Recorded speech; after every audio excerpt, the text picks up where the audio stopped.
没事，就你这录一份，我那录一份，然后那个电脑再录一份，3份。这个也在。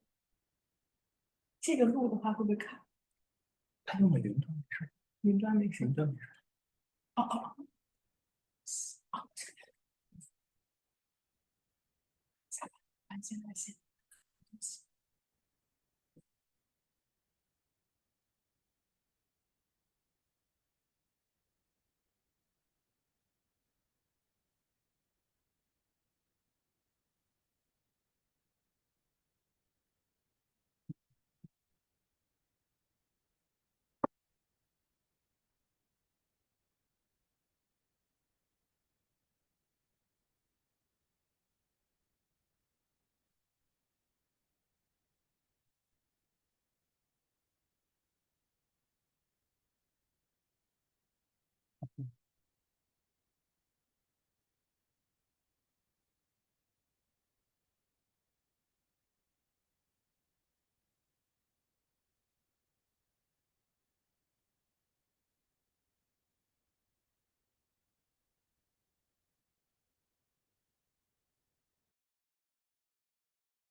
Okay.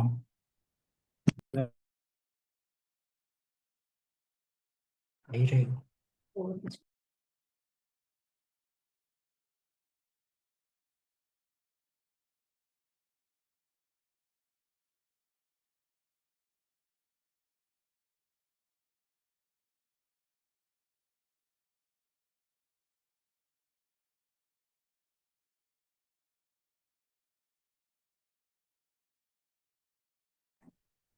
I can see Aras is here too. Aras, can you hear us?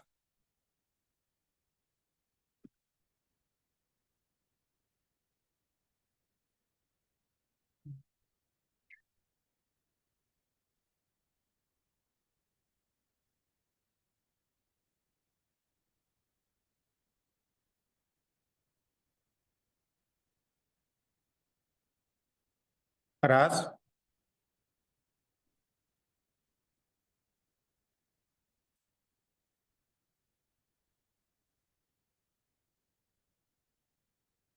Hello, hello.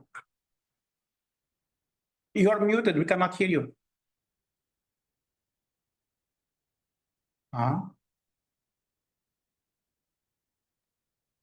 Yes, now.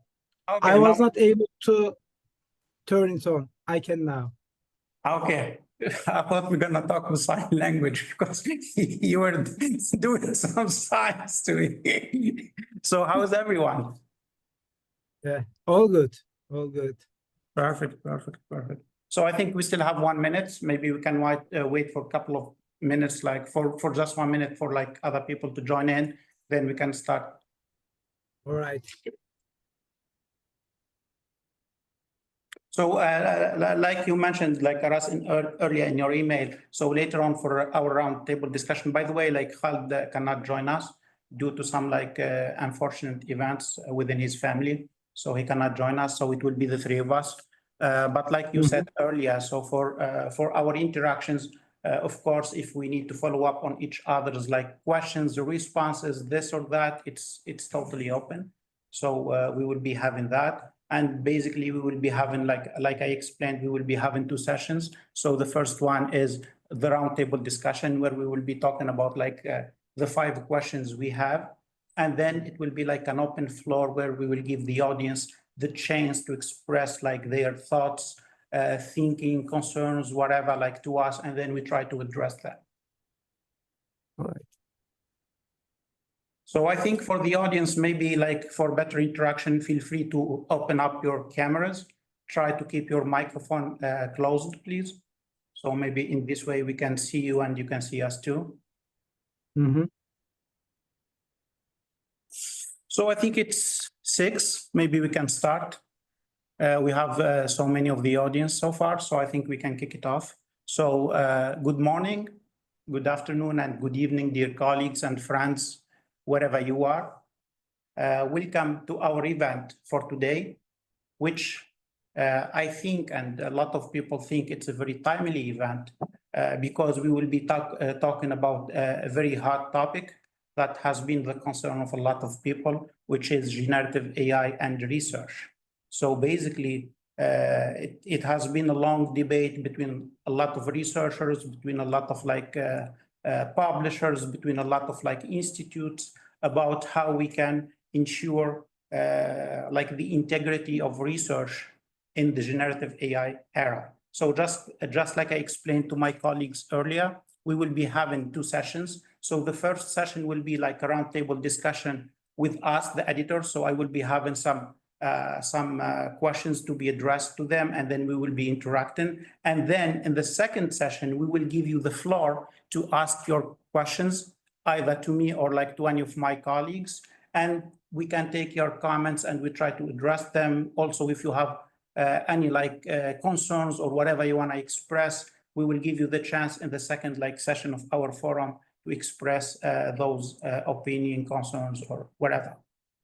So without further ado, we have a very nice panel list for today. As you can see in our slides, we have very good researchers and editors, and also very lovely people who are very close to my heart.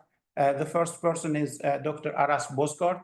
He's from Turkey, specifically from Anadolu, and he is the editor-in-chief of Open Praxis and the Asian Journal of Distance Education. The second editor and friend is Dr. Melissa Bond. She is from UCL, and she is the co-editor-in-chief of the Review of Education Journal.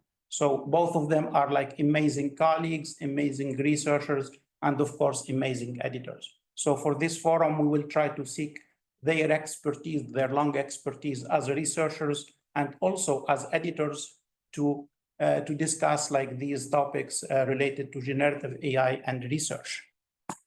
So I think we can start by our first question. So the first question to be asked to you, Aras and Melissa, is, which has been asked a lot. So maybe Wanda, can you go to the next slide, please? So is it ethical to use generative AI to support conducting scientific research like data analysis, co-writing, or reviewing?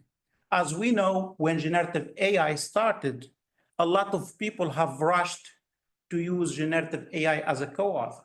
And we have seen this in a lot of papers.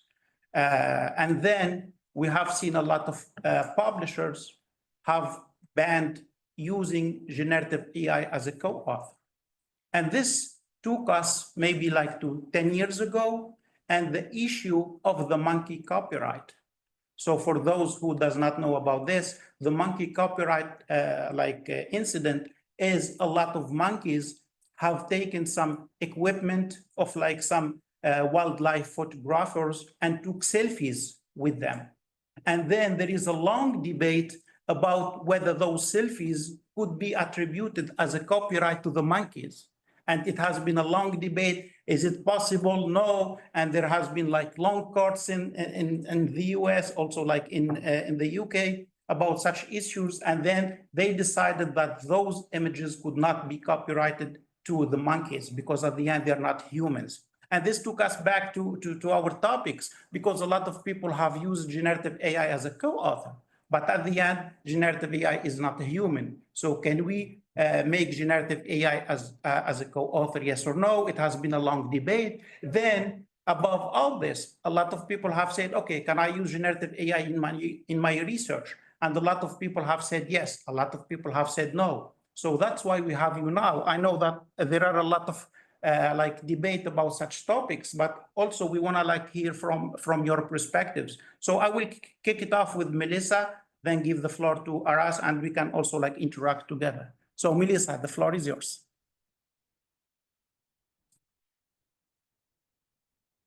You are muted. Can you unmute her? Yes. You can follow first. I'm sorry.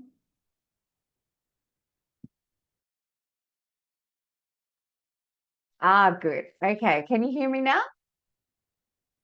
Loud and clear. Thank you. Thank you so much.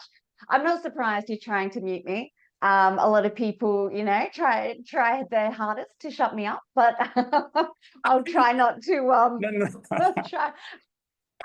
I'll try not to make you do that. Okay, so from my perspective, in terms of whether or not it is okay for Gen AI to be a co-writer of a research article, or to act as part of data analysis, or for reviewing, as you have on the screen there. There are certain use cases where generative AI can be very useful to assist with understanding particular ideas or particular topics. Perhaps it can assist with identifying where in a text certain information is. But I don't think, personally, and certainly the perspective of my journal is that certainly can't have generative AI as a co-author, and that it's really taking away that meaning making, that sense making process that we as humans have when we're conducting research and when we're writing our research up as well. I certainly think that in cases where you are trying to analyze a lot of data, I can understand the you know, the desire, the interest in using these tools, because it can speed up certain elements of processes, especially in the types of evidence syntheses that we publish, and I know that Aras publishes as well. They are very time consuming. And so I can understand that it would be quite attractive for people to turn to generative AI as a means to synthesize large amounts of data. However, the problem then is you have AI which cannot determine on its own which weighting to give certain pieces of research. It won't necessarily consider, you know, high quality research more than low quality research. It may cherry pick from some of the sources that you've put in and not necessarily provide you with evidence from all of the sources that you're wanting to give. And so it's really not, at this point, robustly evaluated enough, even at some of the very minor stages of evidence synthesis processes as well. It's not currently robustly evaluated enough to be able to rely on generative AI to perform certain tasks. So therefore, it's not currently a potential or a possibility, or we shouldn't be thinking of it as a possibility to conduct some of these things for us. But I will say that definitely there is a role to be played in some of the smaller processes where perhaps we're taking a very small part of the process that we're doing, and then having, of course, the human in the loop to oversee that and double check the efficacy of the work. But I'm interested to hear what Aras has to say. I see. So thank you, Melissa. That's very interesting. However, I could follow up before giving the floor to Aras. Oh, sure. So basically, you have mentioned about synthesizing, and I know, like me and Aras also, we have worked about one paper, which is like one of the advantages of like generative AI is synthesizing the literature. However, we have seen that a lot of people have talked that in order to synthesize something, you need to first engage in reading it so you can better understand it, and then you can synthesize it. So basically, if we jump those steps and we ask generative AI to synthesize something for us, we could end up, for instance, with having something ready which we did not understand in the first place, and we did not engage in reading it in the first place. So this is maybe my first question. Of course, I'm trying to echo like some of what the literature says, and also some of my opinion. So what do you think about like synthesis, and at least in terms of, let's say, like synthesis in literature review for our papers, this or that? Oh, absolutely. 100% agree with you. One of the major benefits of undertaking a literature review or a major systematic review is to become, a bit of an expert in that particular topic, to understand how the topics how it has evolved across time, what the different arguments say, how they agree with each other and how they disagree, and what that means then for conceptualizing your research in the first place, and then how that then impacts your, in the case of an evidence synthesis, how that impacts your data extraction, and then how you're going to analyze your data. So without that understanding, you're missing out on a whole heap of different structures and processes that you need to be able to understand in order to really get a grasp and get a handle on the research that you're conducting. So I completely agree with you about that level of depth that we go into when we're synthesizing across different ideas and across different types of articles and different types of research. Thank you, Melissa. Now back to you, Aras. So I know you have also like published several papers where we have talked about like co-authorship of like generative AI. Also, you have like very interesting points of view about like machines and how they could work with the humans. So in terms of like research and scientific like activities, what do you think about like generative AI? Should they be used within research in different roles? Maybe if not co-authors, maybe in other roles? Yes, no? What's your intake about this? Okay, I want to start some humor. When it comes to Melissa, indeed, she's an experimental product of OpenAI. She's a chatbot, but as you see, she can behave like a human and provide some arguments about use of the generative AI. I'm just kidding. Indeed, your question is very clear, but my answer is relative and contextual, because I see the use of generative AI as a black box. If I start from the beginning, what I think is that indeed the issue is that we were expecting such a technology with that capacity, but we were not expecting in these years, in that time of this century. In all science fiction movies, we are supposed to meet with that technology maybe 100 years later. So we were not prepared. Our regulations, ethical rules, guidelines, none of these are not prepared for such an technology. So indeed, 2 years ago, people didn't know what to do. That's why, to justify the use of generative AI, some people added that technology, that entity, as a co-author. But we cannot add, because, for example, when it comes to my papers, I really like some of them.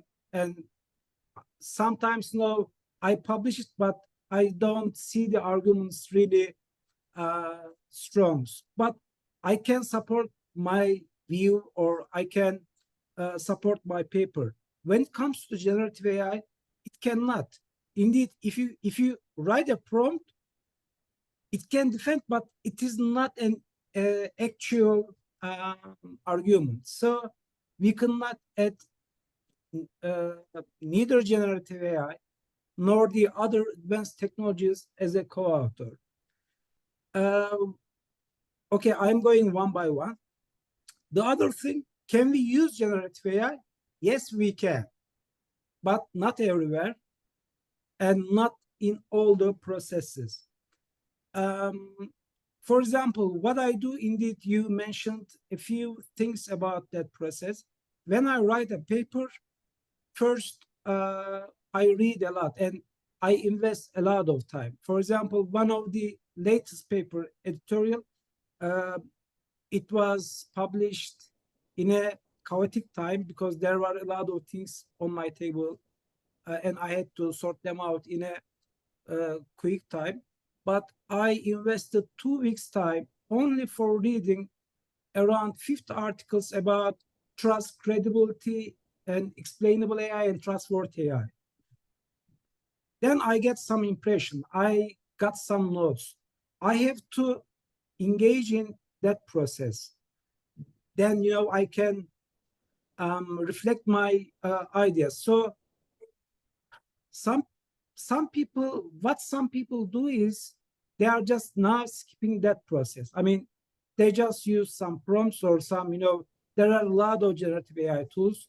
They just write something, but even they are not aware what these papers really argue. What I want to say, if I write a paper, if there is, let's say, literature review section, if I cited some papers, I read these papers, I know their arguments, and in many cases, I cite some of papers purposefully. So this is one of the things about the use of generative AI. Yes, we have to use, but we don't have to use it everywhere. And another thing is, while you are writing a paper, there are different sections like introduction, methodology, discussion, conclusion, etc. From my perspective, you have to read the literature review section. I mean, the papers you cite in that section. And when it comes to the discussion section, you don't need to use generative AI because it should be original. It should be your idea. So what I do is I'm writing the discussion section only using my ideas, my arguments. When it comes to use of generative AI, I use it just proofreading or editing purposes. And I know this is kind of old-fashioned style, but I still have, initial drafts, copies, all of the initial process of my papers, analysis process, because perhaps one day Melissa will tell that, okay, Aras, I liked your article, but I don't believe that you wrote it, but I have proof for that.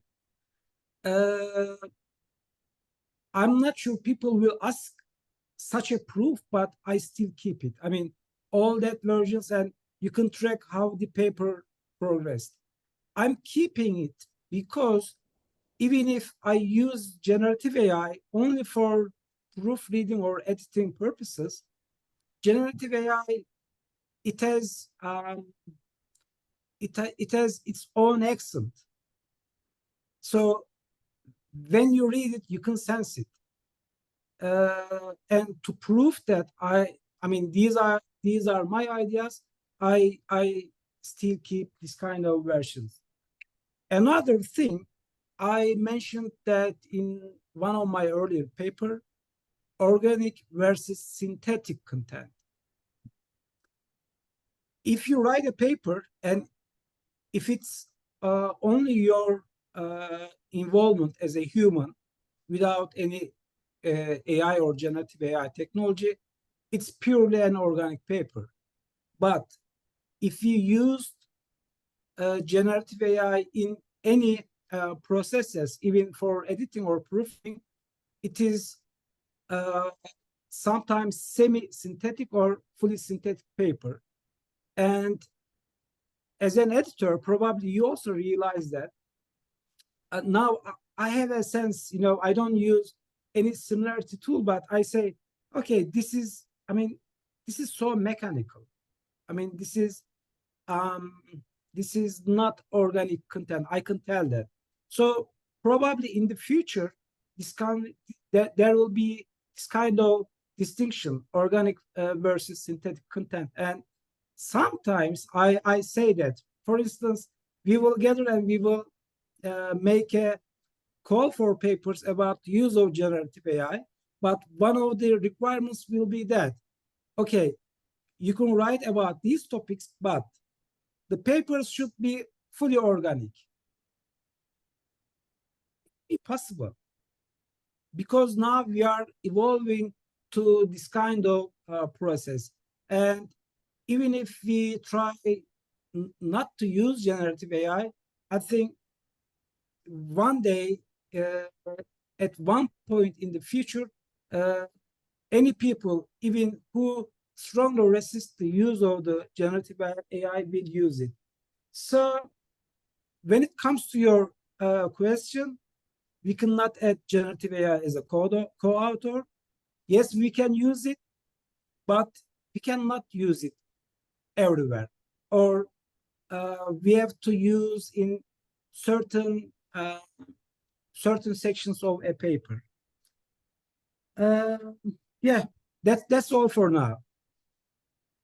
Thank you so much, Aras. Thank you so much. A lot of very interesting comments. I have took some of them, including like Melissa's a chatbot too. So starting from where you stopped, which is organic. I'm kidding, Melissa. So starting from the word organic, maybe you took me to agriculture. Means if you remember a long time ago, like they started saying, okay, we need to do like some artificial things to improve agriculture and to improve like the outputs and the quality of agriculture. And then maybe 20, 30 years, they have started talking, no, we should have stopped in organic things and eating organic things, and maybe like those genetic modified like things have like bad impact on us humans, on like our health, etc. So do you think like, and you put like this example of organic, non-organic, without and with the use of AI, do you think maybe now we say, yeah, we should do this, but maybe let's say in the next 20, 30 years, maybe we will be collapsing somehow? Maybe we will say, we should have stayed in this organic type of research to maintain integrity, to maintain like quality, to maintain things maybe that are not controlled anymore, let's say in 20 years, because everything is very sophisticated and we cannot tell if it is human or non-human even now, and it's a very early stage, but we still see it's very difficult to tell if it is human or non-human. So do you think this maybe could happen? Of course, like the question also to Melissa. So do you think this could happen, let's say 20 years from now on? Oh, sorry, you go, Aras. No, it's your turn. I have a few words, but after you. I think my gut feeling is that, well, at least I'd like to think that there are enough people like ourselves who wouldn't let it get to that stage where it is so completely, dominated by machine learning and AI generated outputs that we can no longer, we no longer have our organic voices anymore.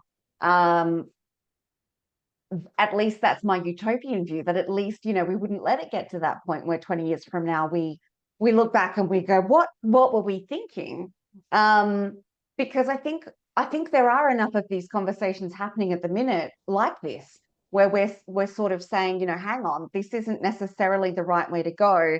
And there are so many various pitfalls that can occur when you're conducting your research like this. So I would like to think, in my little utopian fantasy perhaps, that it wouldn't get to that point. But that if heaven forbid that it did, then I would hope that there would be a point in 20 years to say, well, no, we've gone too far, it's gone too far, and we need to slow down. I'm hoping there are enough conversations personally happening at the minute to start putting those processes in place, to start putting some policies in place to make sure that we don't get to that point. But Aras. Thank you, Melissa. Back to you, Aras. Okay, I'm also taking some notes, not to forget what to say when the turn comes to me. you know, in many cases, we use tools like SPSS, MVivo, or LexMens. These are tools, and indeed, we can do everything without using these tools. So when it comes to the use of generative AI, I think the process is more or less similar, but not the same. So we can use a technology for effectiveness and efficiency, to gain some time, to increase our capacity. But generative AI is not like a tool like SPSS. I mean, it doesn't just calculate what you give, but it provides you something new. Even rather than conducting analysis, it can report the analysis. So this is a different thing. What I want to say, we can use technology. We invent technology to ease our life, to make things easier, so we can still use it. When it comes to organic and synthetic, you know, there are people, rightists and leftists, religious and non-religious. Maybe one day in the future, there will be even a political party about, you know, because in one of the European countries, there is a political party about piracy or something in Sweden or somewhere. I don't remember, but you know, there are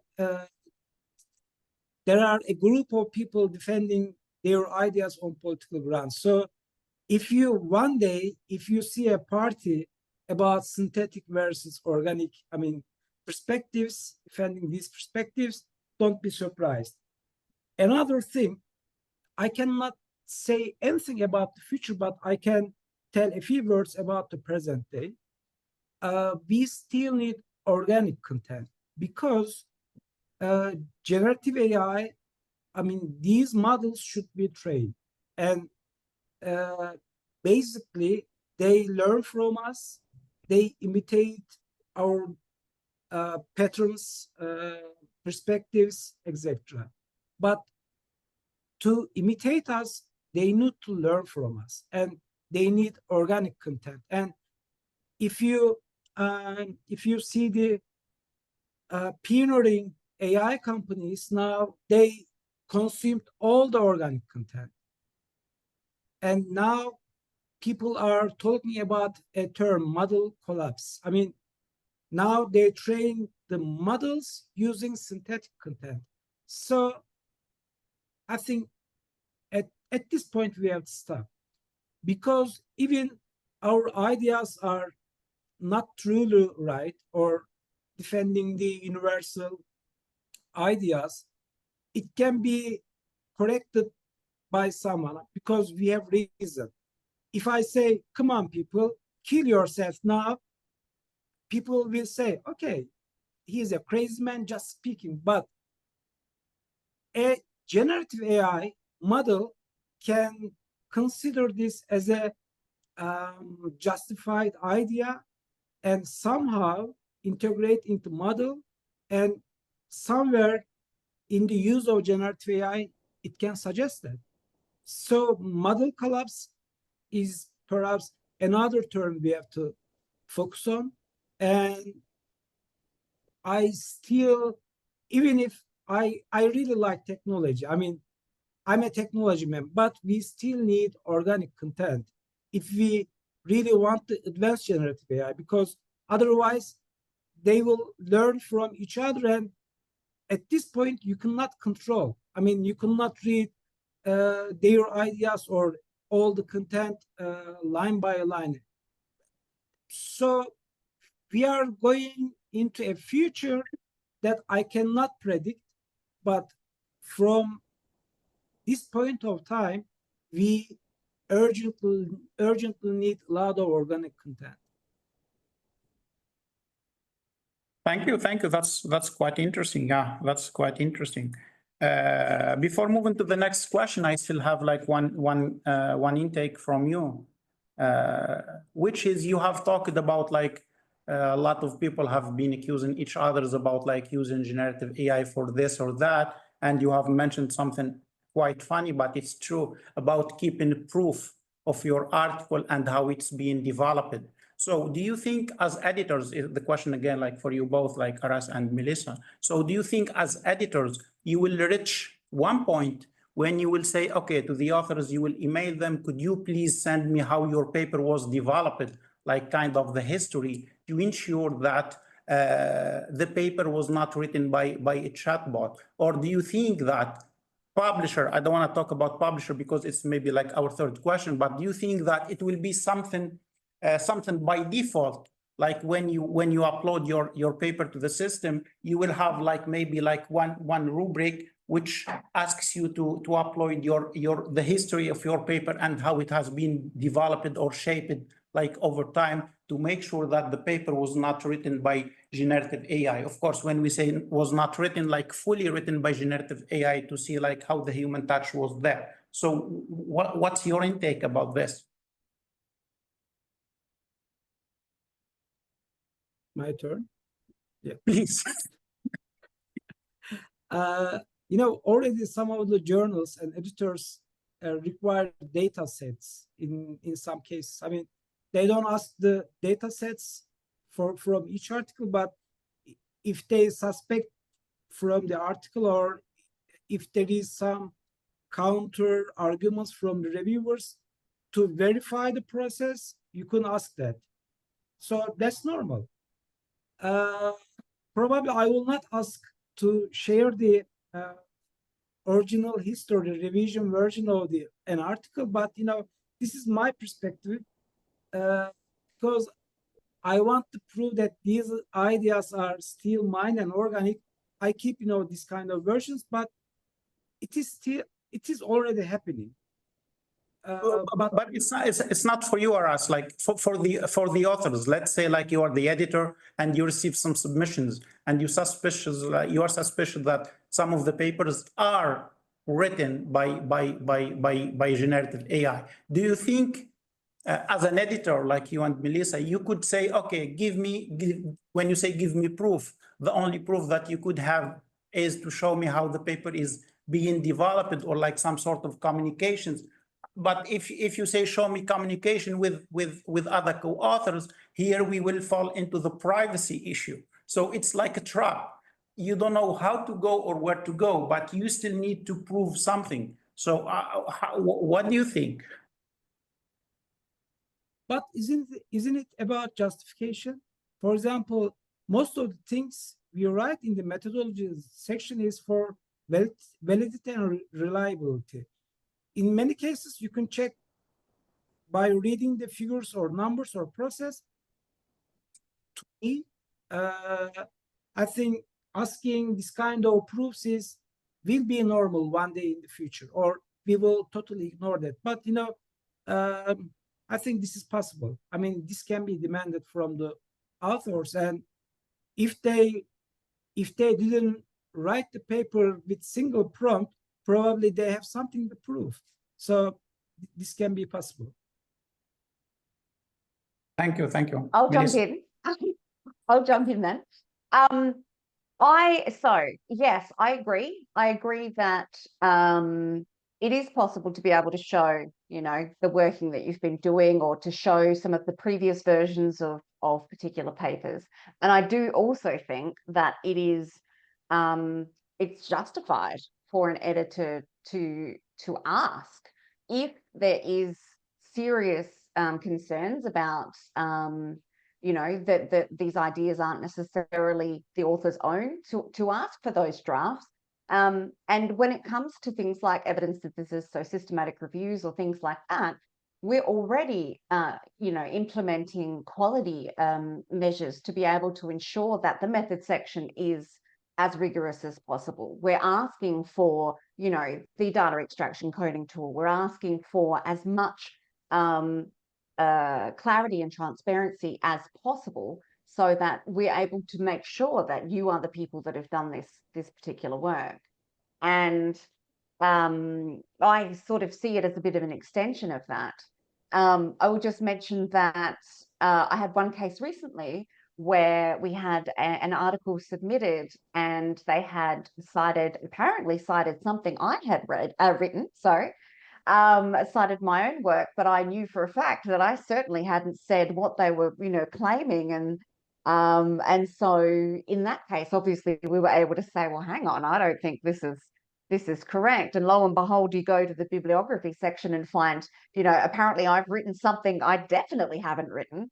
And so that's, a very quick kind of easy way for editors to be able to see that something's not quite right. But I know that there are issues of privacy when it comes to asking for communications between authors, and I don't know that you necessarily need to go to that point. But I also agree with Aras that there are cases where you should be able to say, and they should be able to provide you with, at least one draft of early ideas or something that you've got documented. And I think as authors, we know that we would have something along those lines if it's really our work. Thank you so much, Melissa. That's quite interesting. Yes, Aras, please. Another thing, indeed, many of the publishers provide guidelines or, some rules, etc. But it is still mostly dominated by white men, Western idea.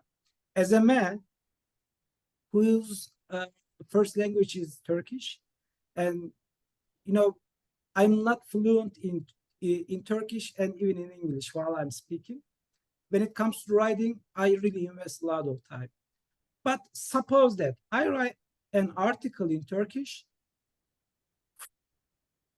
beginning to the end, then I just use a generative AI tool for translation purposes. So if you check it, it will provide you a 100% similarity. So I think, especially for non-native speakers, whose mother tongue is not English, these kind of versions should be stored. Or maybe in the future, they will also submit their original version to prove that, it is written by them. And I think when we approach the case, we shouldn't only approach from the perspective of editing, proofreading, or analyzing, or idea development, but we have to approach from the perspectives of the non-native speakers. And some people, I'm very sure about that, they just use it for translation. Indeed, 1 year ago or something, I wrote a paper about the use of generative AI, and I used that framework for the journals I'm engaged in. And I took a lot of thank you email from the students living in USA or different European countries, because there are two cases. For example, Melissa, her native language is English. So when she approached the case, she just skipped the translation process. But for me, indeed, in many times I use AI tools for translation or proofreading because it is easy, and indeed, the language skills of generative AI is much better than me. So I think we have to approach to this case, ethical use of generative AI from the perspective of native speakers and non-native speakers. And when it comes to China, for example, in Turkey, we use Latin alphabet. It is, much easier for me. But for a Chinese, Russian, or Arabic person, the alphabet is different. Speaking English is another challenge. So I think they can use it. And for such instances, they can use the original version. What do you think, Melissa?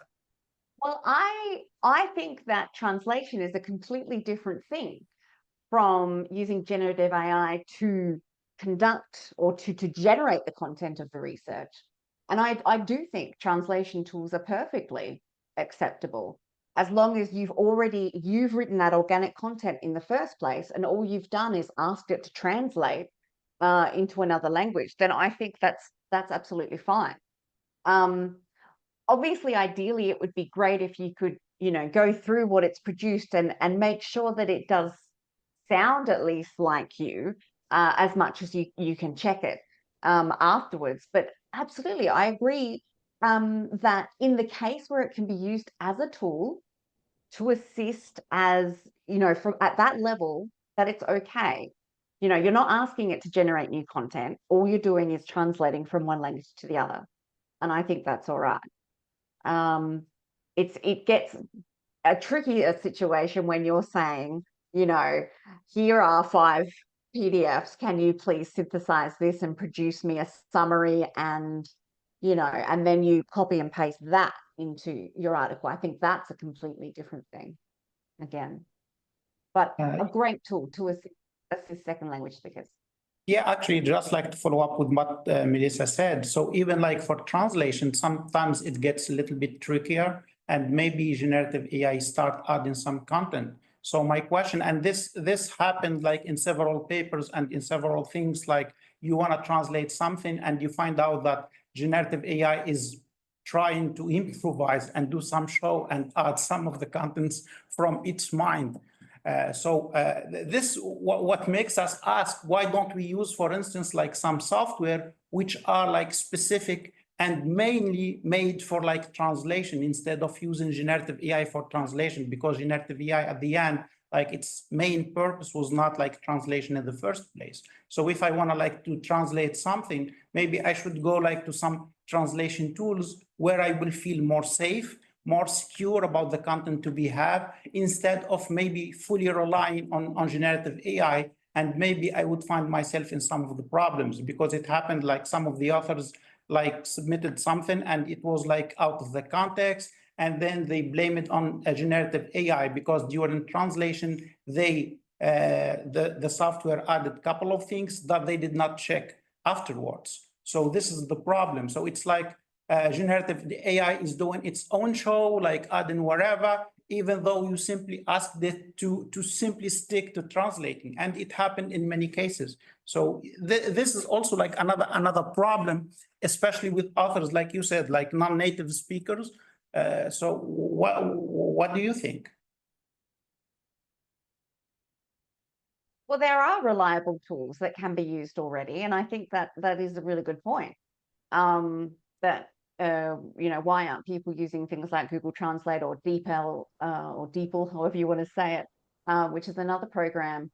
I definitely think there's a case for doing that rather than using something like Gen AI. I don't know, Aras, what do you think? Indeed, you know, Google Translate and DeepL also, they are also using now generative AI technologies, and probably they will. I think in a few years' time, most of the tools will use that technology. And I remember the translation of Google Translate. You know, it was making really funny translations because it could not understand the context. But now, because of the integration of large language models, it can grasp the context and can make, you know, better translations. But indeed, they are also using generative AI. That's the problem. I just want to ask you a question. I'm not the moderator, Ahmed. I know that, but I want to ask you a question. No, please. Now, in my articles, I don't use some certain words because I know generative AI use it. Like, for example, delve into. I really liked that word once upon a time, but I ended my relationship. Isn't it interesting? Or you know, overall, isn't Is it? Because I remember we have one paper together, and I forgot what was like the term I used, and then you commented, you said we should change it because it has been flagged as a term used by generative AI, and I was like, oh wow. This is interesting. So now we are shaping even the way we talk and write just because generative AI is using a lot like those type of words like delve. A lot of people have been using delve, and now kind of we cannot use it just because generative AI is using it. So this is what worries me. I like your question. So please be a moderator. No, this is an interesting point. Because of a technology, even if you don't use it, because a certain technology use some certain words, you change your writing style or thinking style. That's interesting. That reminds me Marshall McLuhan. I cite that guy frequently in my papers, and he argues that we create technology, and in turn it recreates us. This is what's happening now. Now, generative AI is shaping us. That's interesting. Even But if this you don't use dangerous. yeah, that's dangerous. This is dangerous because it should be that AI is adapted to us humans, but it ends up that we are being adapted to AI or to the machine in general. So now we are changing ourselves and we are not using some certain words just because generative AI have started using it. So this is like a lot of issues. And it reminds me to an example always when I teach about AI and like a human machine collaboration, I always have like two movies in my mind. The first one, I believe like most of you know it, which is like I, Robot for Will Smith. And the second one is Eagle Eye for Shia LaBeouf, which is like they started relying on machines to help them like defend like blah, blah, blah, and keep the society safe. And then like those machines take over. So what's happening is the same now. So now we are changing ourselves, the humans, just because like generative AI is using kind of these terms. So now we can, like you said, we kind of avoid like using the term dull, unveiling, this, that, just because generative AI is using it. And this makes me wonder like how we gonna like write our papers like in the next years. Are we gonna like keep changing like the words? Are we gonna keep changing the things that we see it's correct just like because the machine has started using those words? So this is interesting. I'm not sure, Melissa. Yeah, please, Aras. Then I can give the floor to Melissa. This is a critical point we have to delve into. Yeah. Delve into. Yeah, it is. But I think it's really important that, yes, I understand why that would be quite I guess disappointing with having to curtail some of the terminology you might be wanting to use. But also I think as long as you as a researcher are staying true to your own sort of voice and your own academic style and the way that you write and the way that you express yourself, and you can show that consistently that's the way that you are and that's the way that you write, then I don't think there's necessarily, aside from perhaps the minor inconvenience of it being flagged unnecessarily, that we should really be changing, the way that we're writing just because it's being flagged or just because it's occurring. And I think, yeah, I'd like to think that it would be enough that we could say, but this, yeah, okay, Gen AI is using a similar word to me, but look at my papers from back before it was being used widely. I've had this kind of, this is me, this is the flavor of me, and this is the way that I express myself. I would like to think that we'd be able to continue doing that. But the other thing I wanted to mention while it's in my mind is in terms of, and I know we're probably going to talk about it later, but in terms of peer reviewing as well, I think it would be, aside from, obviously if you were using Gen AI to produce the peer reviews that you're being asked to do, the thing is, you've been approached because you're recognized as an expert in your particular topic. And it would be an absolute crime in a way to have your voice and your expertise not be shared, and for you not to share that the wisdom and knowledge that you've accrued over time, by allowing Gen AI to be your voice. But I'll say no more because I've probably gone ahead a little bit too far. Yeah. So we're gonna get back to that point like later on. Like that's a very good point. We're gonna get back to it later on. So I think we have talked enough about the first question.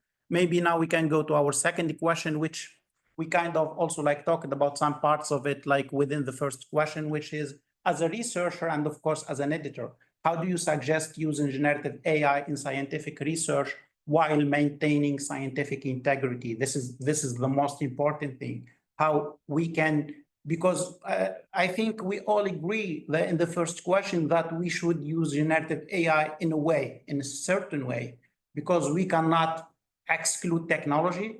So we need to keep it within our way of use. But like Melissa and Aras and myself said, we cannot use it all the way from A to Z. So we need to use it in a specific way, in just like some certain way. So how do you think, as researchers and also as editor, how do you suggest people researchers out there to use generative AI in their research, in their like scientific publication, but maintaining scientific integrity? When we say scientific integrity, we talk about like honesty, we talk about transparency, we talk about like accountability for the things that we do, because we cannot ask the machine to do something and then we claim it's ours, and then we put our name on it, and then we submit it, and then we get all the glory for something that it does not belong to us. So this is happening a lot. And by the way, this is maybe like a teaser. This is like my next paper that I'm writing about, because we see a lot of people now are being like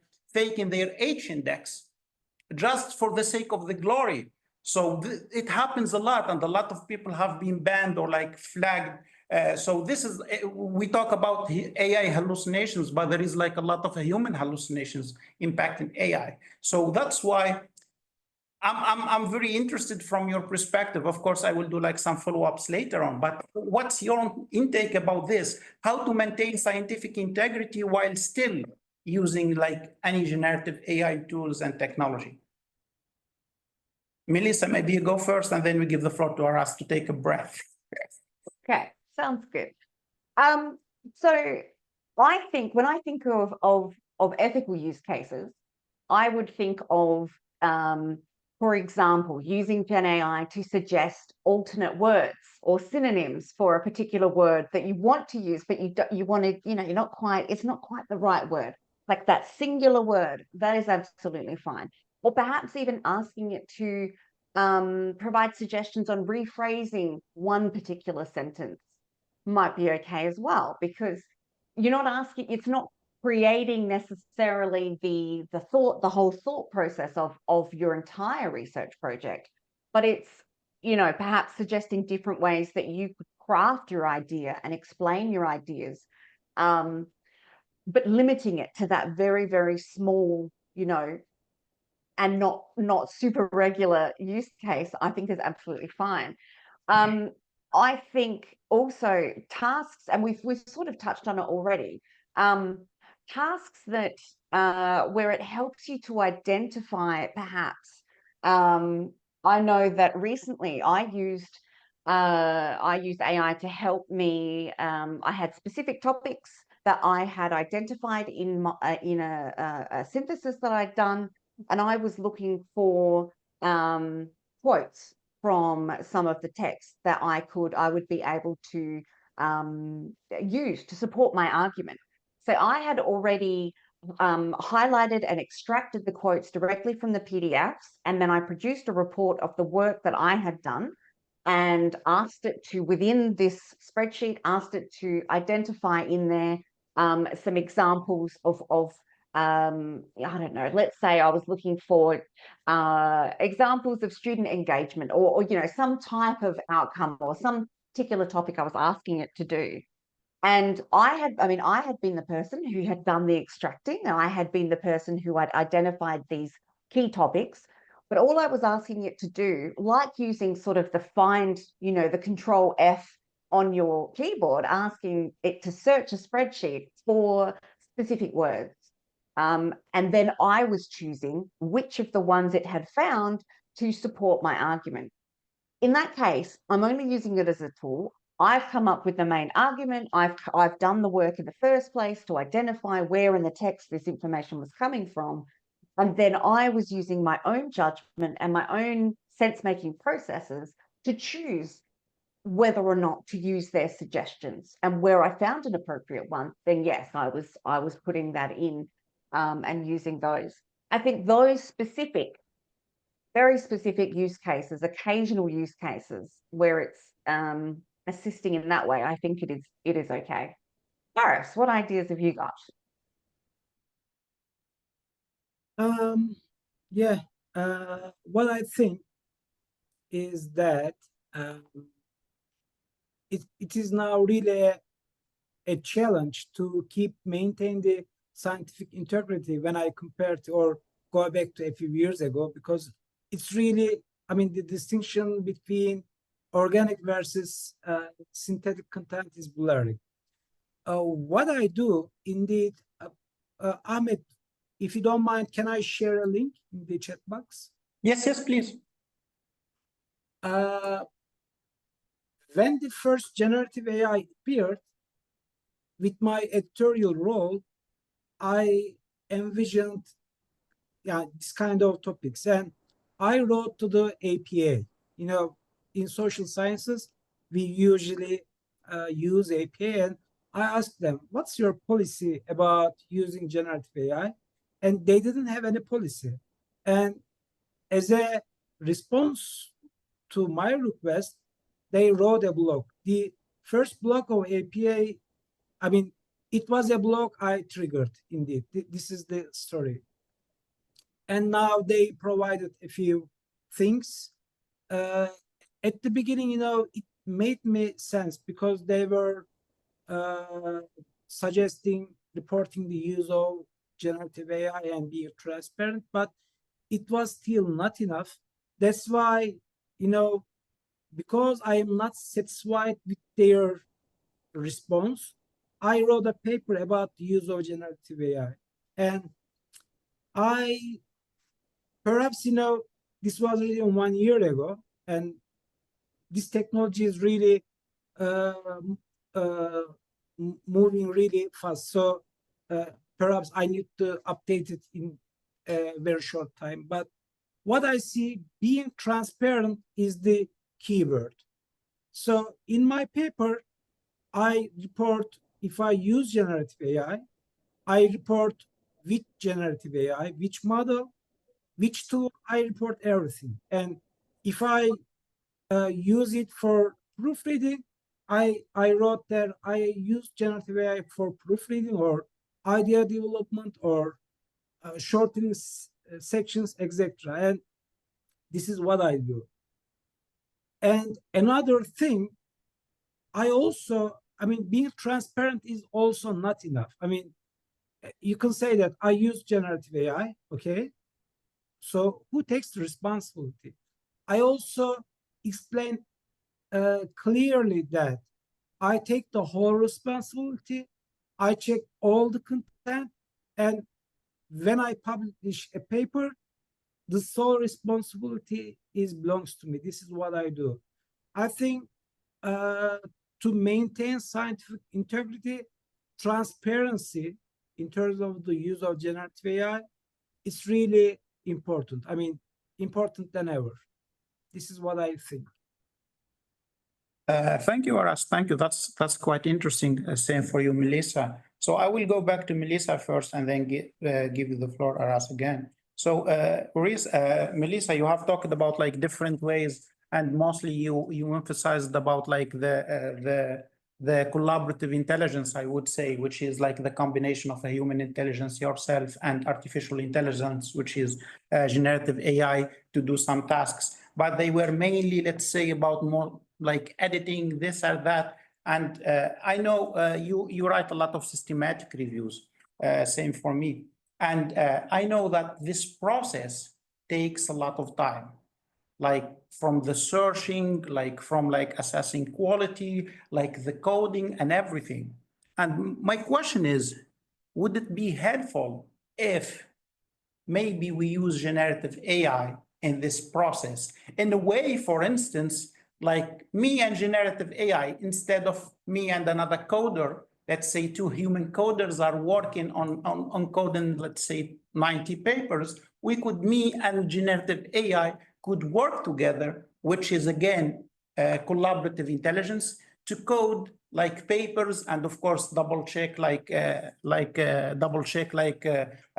coding and everything, and do like the Chromback Alpha and everything to ensure like the consistency among coders and everything. So do you think this would help, or do you think maybe we could use generative AI in the first stage, which is like the search process? So, and of course it will be our job to double check those papers to not have like something fabricated or something like added like randomly from generative AI. So from your perspective, do you think that generative AI could be integrated in one of the stages when conducting systematic reviews to reduce a little bit like the time and efforts to conduct systematic reviews, which are much needed in the literature, because, you know, like the literature develops a lot with using systematic reviews. So what do you think?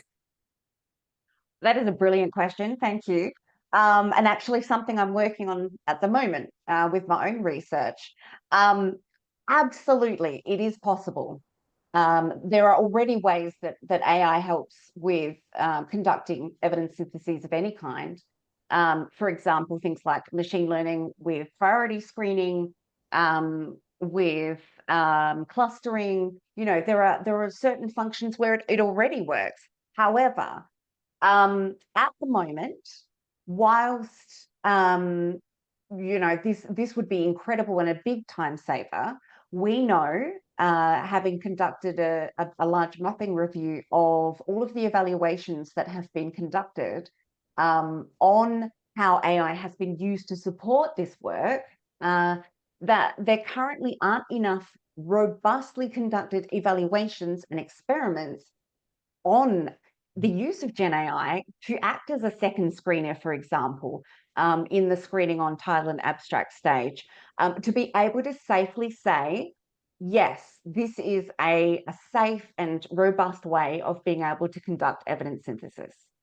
At the moment, for example, I work at the Epicenter at University College London, and we have our own evidence synthesis software called Epi Reviewer. We have already integrated ChatGPT's API into Epi Reviewer and are currently conducting a lot of experiments. And it's locked down at the moment to only a handful of people because we are not comfortable yet in saying that this is something we can do. However, the more experiments we're able to conduct and report transparently themselves, the more experiments that we can show, yes, this is a reliable and safe thing to do and is replicable and we trust it, then I have no doubt that in the future and in the near future, we will be able to use Gen AI to act as a second screener, and to be able to still, as you said, conduct those inter-rater reliability scores, to be able to reduce the time that it takes us to do those processes. We're also currently experimenting with data extraction as well, to be able to use prompts within Epi Reviewer to ask for it to extract certain information. Now, the problem there is that a lot, especially in our field of education, the titles and abstracts and the full text are so different from each other that, you know, one particular prompt is not necessarily the prompt that rules them all, if I can give a Lord of the Rings reference. And so it is taking a lot of time for us at the moment to be able to come up with prompts that are likely to work with very heterogeneous, interdisciplinary topics and subject areas. So I would say that we're probably not looking at being able to reliably and robustly use these tools at least for another couple of years. That's my estimation. But we're working on it, and we're very lucky in that we have access to very large data sets in the field of education through, for example, the work of the Education Endowment Foundation in the UK. You know, they conduct a lot of reviews. A lot of them are living reviews, and so we're able to then use the work that they've already done to conduct those experiments and to make sure that they are as robust as possible. So exciting times. and it will be useful, but it's not quite ready yet. That's very interesting, Melissa. That's really very interesting. So I would just like for me to learn more about like your work, and also for the audience maybe to learn more about your work and what you have been done. So I have maybe like two follow-up questions. First is about the abstracts. So how one prompt is not the same for all the abstracts, like for like different articles in different fields. Maybe you could elaborate on this first, like for the sake of like having like more information to us and to the audience. The second question is maybe in which scenarios from the experiments you have been conducting so far about like the use of Gen AI in conducting systematic reviews, in which scenarios Gen AI has failed, or let's say not failed, but did not work well in doing like some certain tasks or like specific tasks? Okay. They're actually linked, your two questions. So the case of the abstracts is a lot of the experiments that have been conducted in the field of evidence synthesis so far have happened either within the medical or the broader health and social sciences field. And a lot of their abstracts are very clearly defined. A lot of the journals have very stringent expectations for how titles should appear, for how the abstract should be set out. And a lot of them ask, for example, to have like aims, method, findings, recommendations clearly listed in the abstract. And so you're able to look for things like population or the intervention or the comparator, or even the location of where the research has been undertaken.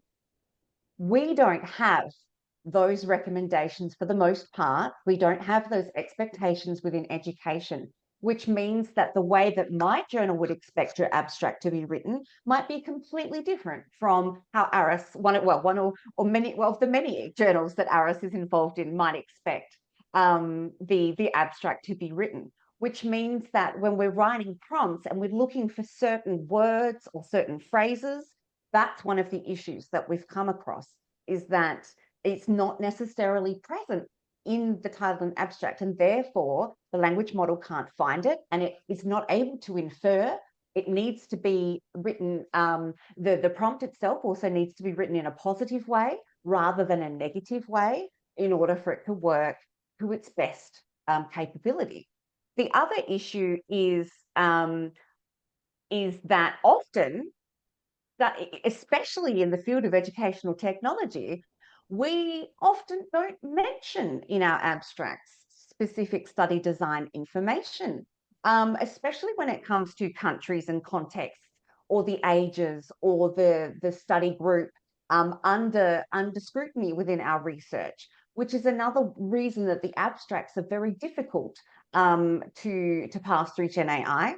As well as the different use of terminology between our varying contexts as well. Even within the English-speaking world, we know that, for example, primary school in Australia is called elementary school, in the US is called something else in the UK. And that's just within English, let alone within other languages that we might come across. So there are many difficulties in this sense to be able to craft prompts that are really going to capture the information that we're looking for. And I will just say one other area that Gen AI has not worked very well, and it has already been documented in some of the evaluations that have been undertaken already, is when it comes to these interdisciplinary fields where where, like social sciences, like education, where terms are quite varied and different, and you really don't expect things to be structured in a certain way, but they're just written in a whole heap of different ways. So that's just a very short. I could go on, but I'll leave it there. Yeah, that's very interesting. I'm looking forward like to some of the papers you publish about this topic. That's indeed very interesting. And talking about like personalization, I think we also need that for like prompts to be used. So that's indeed very interesting. Aras, back to you. Do you have any maybe follow up about what Mel said, unless like I can ask you about like maybe the first response that you said. I can tell a few words. Please. The issue is still the issue is still complicated when it comes to the prompts. Perhaps one day in the future we will skip all the process and we will decide if you are owner of the prompts. This is again a possible future. And when it comes to the use of generative AI, I also realized that some people don't accept that they use generative AI. At least, in Turkish, probably in most of the Eastern cultures, people hesitate to, it's not admitting, but I mean, people hesitate to be transparent about the use of generative AI. So this is also an interesting case. Another thing similar to the Mel's case, there was a qualitative research tool, NVivo, perhaps you know it. Most of the people use it. Some people were suggesting that you shouldn't use generative AI to identify emerging themes or for coding purposes, right? But now, in the latest version of the NVivo, they integrated generative AI. And that's interesting. And when I speak to people, I ask them, we discuss how they produce, generate the themes. They say, okay, I didn't use generative AI. I use NVivo. And it is totally, organic content. But it is kind of bypassing the transparent process because I know that tool is fully integrated to the generative AI. So the case is still complicated. And at the beginning of the conversation, you talk about co-intelligence. I think after certain times, we have to be really careful about terminology because I also use co-intelligence, by the way. I want to emphasize that. But when we say co-intelligence, we also accept the agents of generative AI, right? Co-intelligence means it's a partner, a shareholder in that process. So because of the capacity of the generative AI, let alone the use of generative AI, we also be really careful about the words we define about the using generative AI. So we were, in the previous section, we were talking about not to use some terms like delve into to look like organic, but now we also should be careful about terminology to show our stand. Do we accept it as an entity with agency, or do we accept it as a tool without any agency? Thank you. I will not delve more. Sorry, I cannot use delve because ChatGPT uses too much. So we will go back to co-intelligence and collaborative intelligence in our fifth question. So I will keep it off the hook for now. But I would love to go back to one word which you have used it a lot when we talked about like keeping research integrity and using generative AI, which is responsibility. And you have used a lot, it's my responsibility to do this, it's my responsibility to do that, which I totally agree with you. So, but the problem is now we can see, again, like us as researchers, we are putting a lot of efforts into the machine and ignoring ourselves. Means we are developing frameworks on how to use generative AI. Ethical use of generative AI or technology in general. However, we should start by ourselves. We should first raise awareness about the ethical use as humans of whatever technology is. Like you said, if I use a specific technology, I need to admit that I use the specific technology. So we need to start by ourselves, like instead of like developing those frameworks for like technology, for machines, for everything. I think the change should start from ourselves in the first place. And this is what my like the paper that I'm currently working on is about. Like, we need to admit that we have bias. We need to admit that we lie.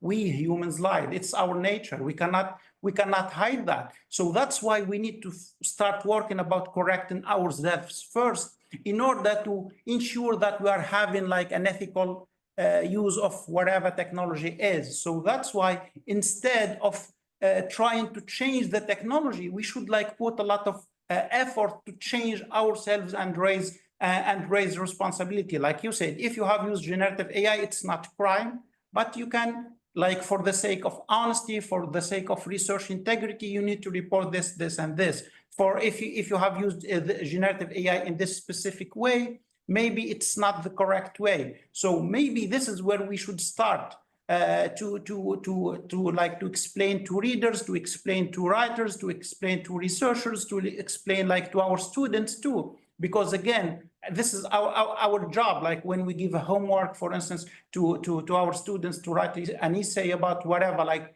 technology evolution or whatever, like the first thing that students do like very quickly is maybe to rely on generative AI tools to help them write their reports, because we did not maybe kind of explain what should be done, how to do this. I always say this example, like if you go to your kid and you tell him don't do this thing or don't use this thing, he or she will do it.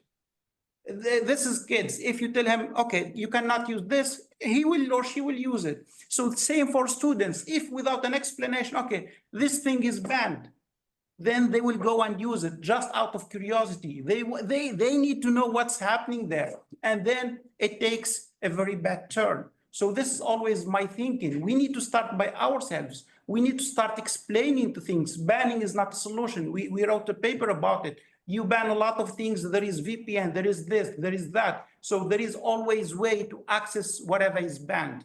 And this has been proven, like dark web, this, that. All of this has been found like banning is not a solution. So that's why my thinking is, even for us, our responsibility as an editors, maybe we should start explaining things. As teachers, as researchers, maybe we should start explaining things about like our integrity as a humans, so we can pass that like responsibility to students or like to researchers on how to use specific things, instead of mainly focusing on technology rather than focusing on ourselves as humans.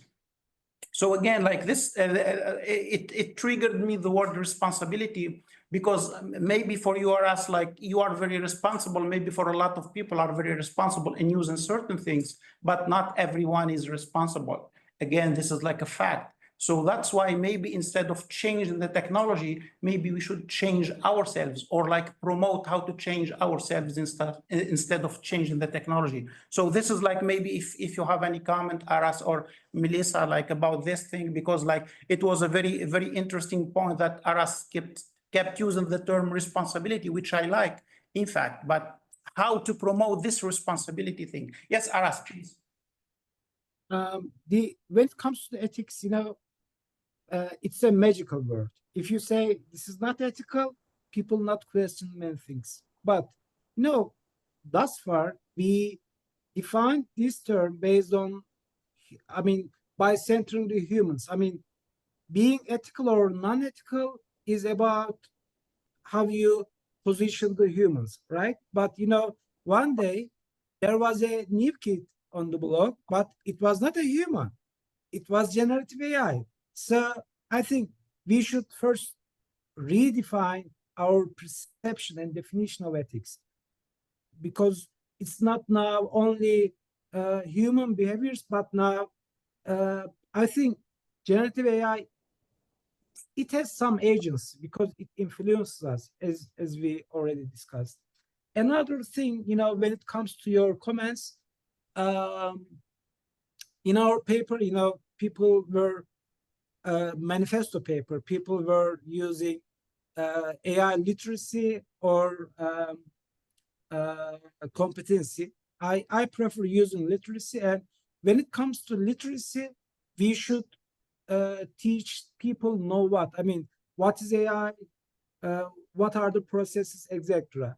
And know how using generative AI, using well-crafted prompts, but also know why. This is about raising awareness, or this is about responsible use, or this is about being transparent. So I think AI literacy, it has more responsibility. I mean, okay, we should teach know what, know how, but especially know why. This is what I think. Thank you, Aras. Thank you. Melissa, any? Yes, yes. I just wanted to add that, as you've already mentioned, I do a lot of work in evidence synthesis, and I've done quite a few reviews on AI applications in particularly higher education settings. And I've just popped a couple in the chat. And one of the things that keeps coming up in the research and the primary research that's being done is the much needed work, apart from what Aras has already said, but ensuring that skills like critical thinking and AI literacy, obviously as well, but some of those really important basic skills are needed to be taught to our students first, before we then embark on perhaps even embark on using the AI itself within our classes with our students. That they really need to understand some of these fundamental skills first, before they then apply them in these types of situations. To you. Thank you. So I think, thank you both. I think now we can go to the third question we have on the table for today. I think it's a very interesting topic, and yeah, I'm enjoying this debate with you both. And of course, later on, we will give the floor to some of our audience to also share some of their feedback with us.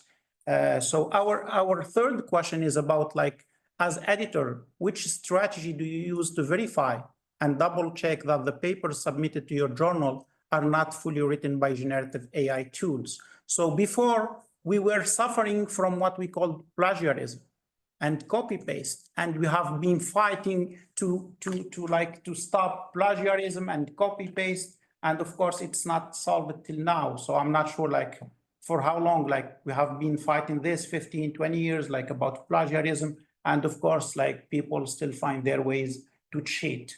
Now, in addition, or in top of plagiarism, we have this new issue, which is about papers fully written, or 80% of it written by generative AI, or by other tools. So for you, to maintain quality research papers submitted to your journal, and also those papers are later on published and in a very good way, do you have any specific strategies do you follow to ensure this paper is coming from humans and not from a machine? So what's your intake about this? Maybe we go to Aras and then we give the floor to Melissa.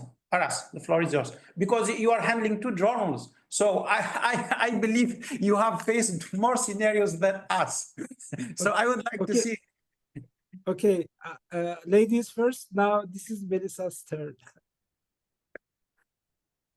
Yeah, I just want to hear your perspectives. Okay, I have some words, but I want to hear from you first, if possible. Okay, all right. Well, so at the Review of Education, we already use Turnitin. So for each, like you would in any institution, you have those tools that are used to identify plagiarism, but also potentially picking up other issues with manuscripts. As editors, we look, or certainly in my case anyway, I read through everything that comes through. And so if me reading it, if it's got past I look at first at the similarity score and have a look at that. And if it's very high, then I won't read it. I'll send it back to the authors already. But if the similarity score looks okay, then I will read it. I will also have a look at the bibliography, the reference list of the paper, because sometimes there are some very obvious fabrications in there. Like I said, I certainly didn't write something that I came across a couple of weeks ago. Then if it's a form of evidence synthesis, then I now use my quality of evidence synthesis appraisal tool, which I popped a link in the chat. It's not a tool against Gen AI or plagiarism specifically. It is it's simply a checklist to ensure that a whole range of different things have been adhered to and been transparently explained and written within the method section. And so now that when I get reviews come in, I use this tool to go through, and I'll go through the method section of the paper, and I will, mark it off as I go. And not only is it checking for methodological rigor, but it's also another opportunity for me to appraise the language myself. So I guess that's another level of checking. We don't currently use a tool that has been designed to check for Gen AI specifically. We're still relying on Turnitin to do most of the legwork. And at the moment, as I said, it's mostly the eyeball of ourselves. But I'd love to hear what Aras has to say. Okay. The first thing I do is to, I press Control F and search for delve into. If it's used, that's reject. I'm kidding. But what we do is, I can tell that, by experience now, when you read the paper with editorial role, I can understand if generative AI is used or not. So if I am really suspicious, I use similarity tool.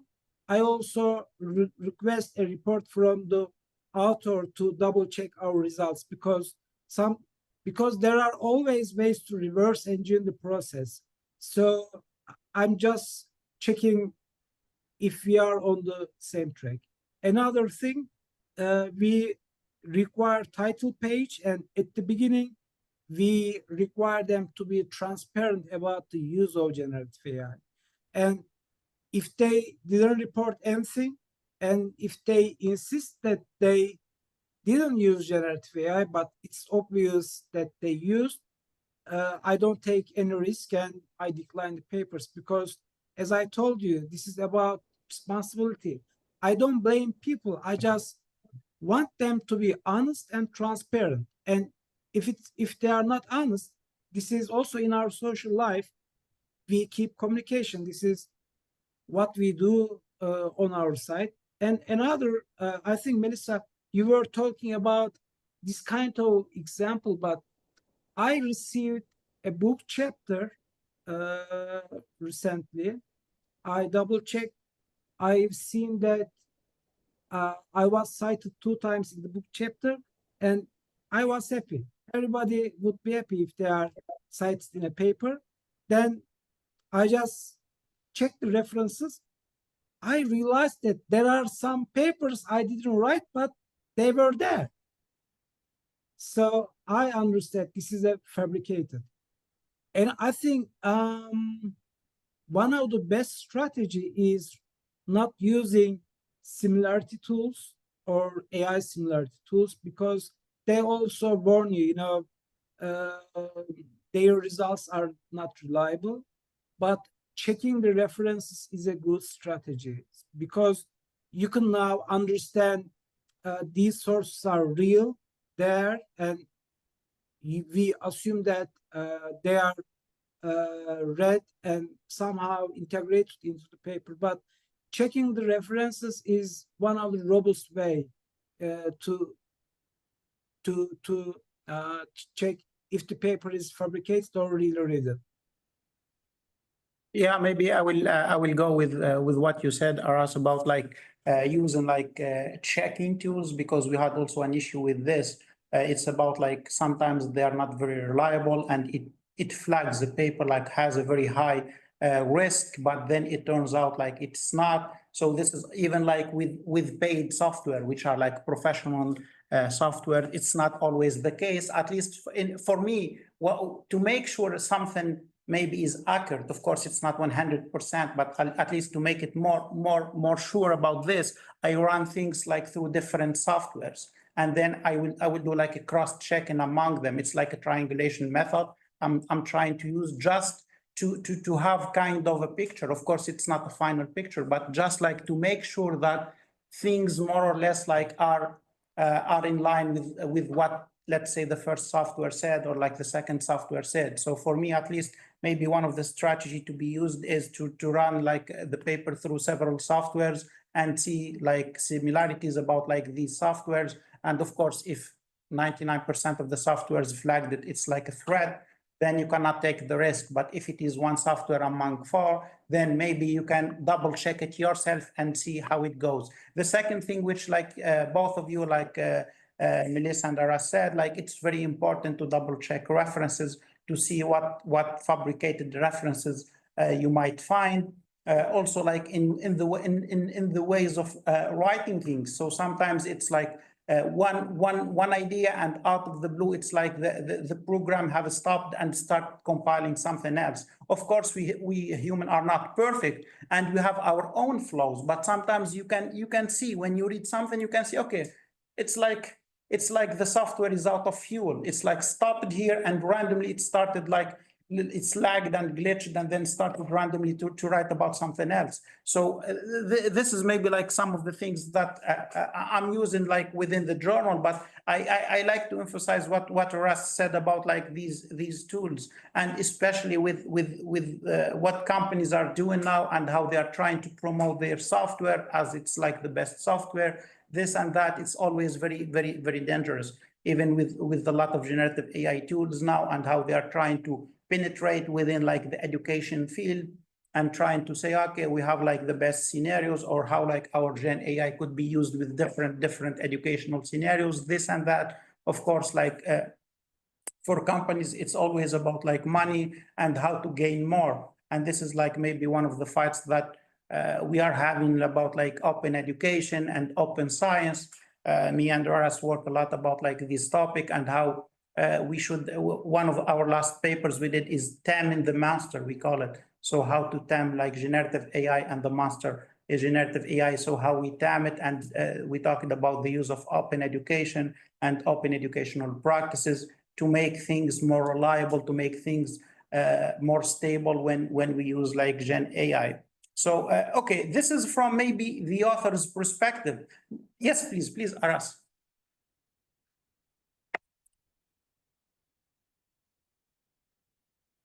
Yeah, I was muted. I wrote my dissertation in 2016.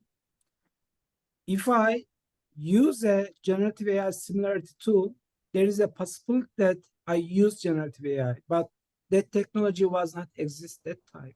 And we also checked an historical document in Turkish, and I think 25% generative AI or something. So this kind of tools are really not reliable, and we cannot blame people just only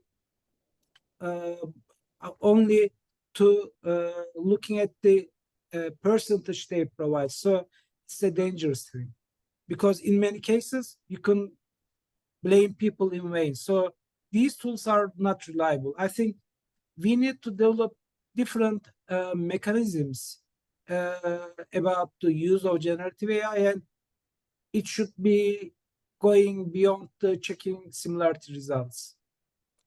Perhaps, after that webinar, I will use a similarity tool to check if my dissertation or my earlier papers are written by generative AI, because it still hallucinates even for this kind of results. Yeah, that's very true. That's why I said, like, for companies, it's like rushing towards like gain and money. So they always claim that their software are the best in doing certain things, but it's not this. It's not, and they always rush to develop something which is not like fully like experimented in different contexts and in different languages, and then they just like push it out there like to the audience, and they claim it's like the best and just for the sake of the money. So that's why, like here, and if you are talking about like those using those software, we need to ensure like in different languages it works. For instance, like you said, Turkish is different than Arabic, it's different than Chinese, it's different than English. So how can you ensure that your software works across all these languages? That's a big question mark. But still, a lot of companies are pushing like their softwares in this context, and same for Gen AI now, like, and how the way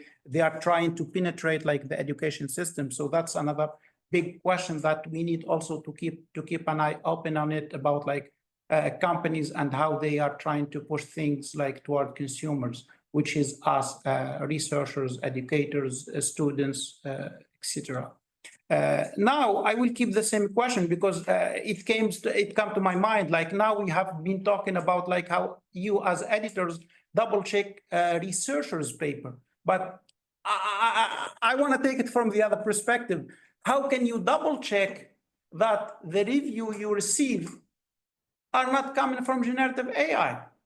I had it in my journal one time. So we received one review which is written by generative AI, and there is a lot of debate that you should allow like generative AI to be a reviewer. So what's your intake from this? How can you ensure that the review you receive is really coming from the reviewer you assigned the paper to, not like a busy reviewer that he or she was very busy, they simply like put it like to generative AI, wrote like a very nice fancy big words about like this paper, then copy paste and submit it. So how can you ensure this?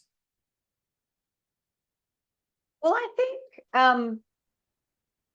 think it's a bit the same, where you can, I mean, I'm wondering how you noticed that it was written by Gen AI, but I'm assuming it could have been something in the way of the structure of it, or perhaps the language specific words that was used in order to give it away. And so that's obviously one way that you can tell. But you know, the other way is, have they provided comments about specific, you know, parts of the paper? Was there a reference to a particular page number or line number? You know, when I do mine, I often say, okay, on page 7 at line 30, you said this, but how about, you know, thinking about it in this other way, or could you provide more information on this particular topic? You know, being really quite specific, and not a very sort of generic, flowery overview of the paper, which you might expect to receive, I suppose, if it was generated by Gen AI. But Aras, what are your thoughts? You know, I frequently get generative AI generated reviews, but now I just question our roles as an editor. I mean, we are trying to understand if the paper is written by generative AI or not. We are trying to understand if the review is written by generative AI or not. Again, you know, the solution is about transparency. People can use that, yes. And in that cases, what I check is that, I mean, if the review is really generic, I mean, sometimes, you know, the reviews doesn't tell that, but sometimes, you know, people point specific sections or specific improvements, and if it's a match, okay, I share with the author, but if not, I skip and assign another reviewer. This is what I do. Yeah, that's interesting, because just like Mel said, so the problem is you receive a lot of generic and fancy words without pointing out like to the specific problem.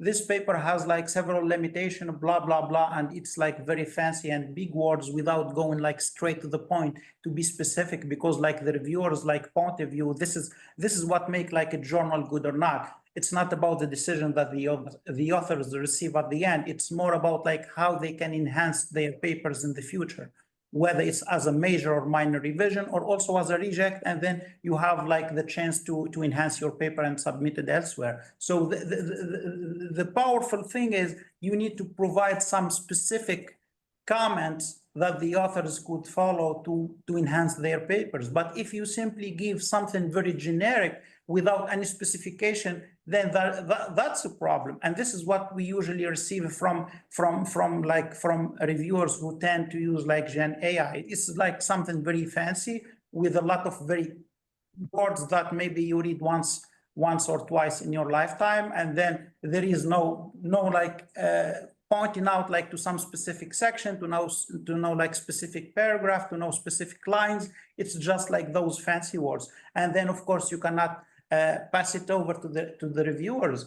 Even though again, like there is a lot of literature now, like asking to use like Gen AI as one of the reviewers to handle that. A lot of human reviewers are declining to review papers because they are overloaded. Of course, I don't support this idea, but this is one of the things that also we need to think of, because again, if human reviewers, so this is another problem. So for us humans, we want to publish our papers and we want to get fast review so we can publish our papers so we can get promoted. But at the same time, we reject or we refuse to do reviews.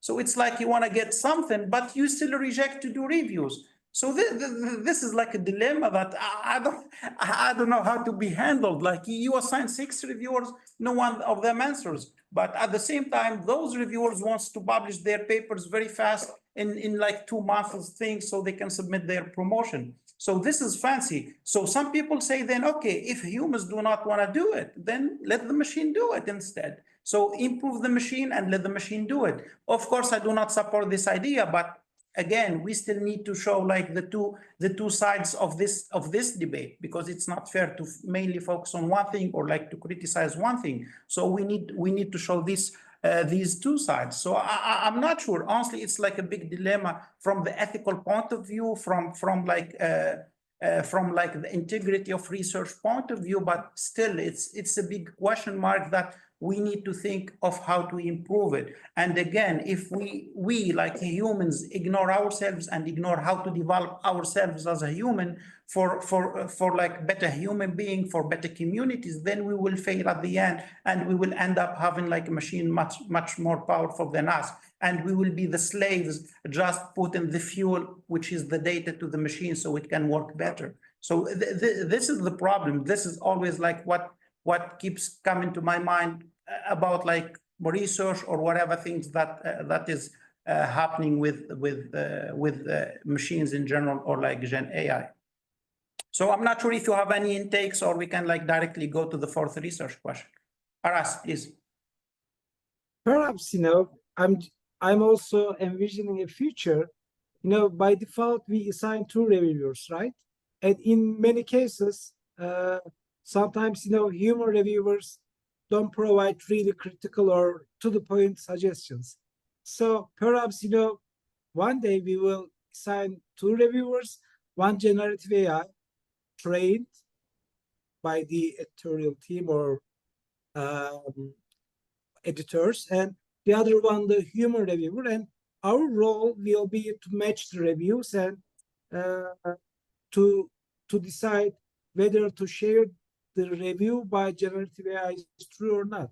So this will be possible, because now we complain about that some reviewers use generative AI, but I also see instances that generative AI really providing good results. So it's also about training the model, I think.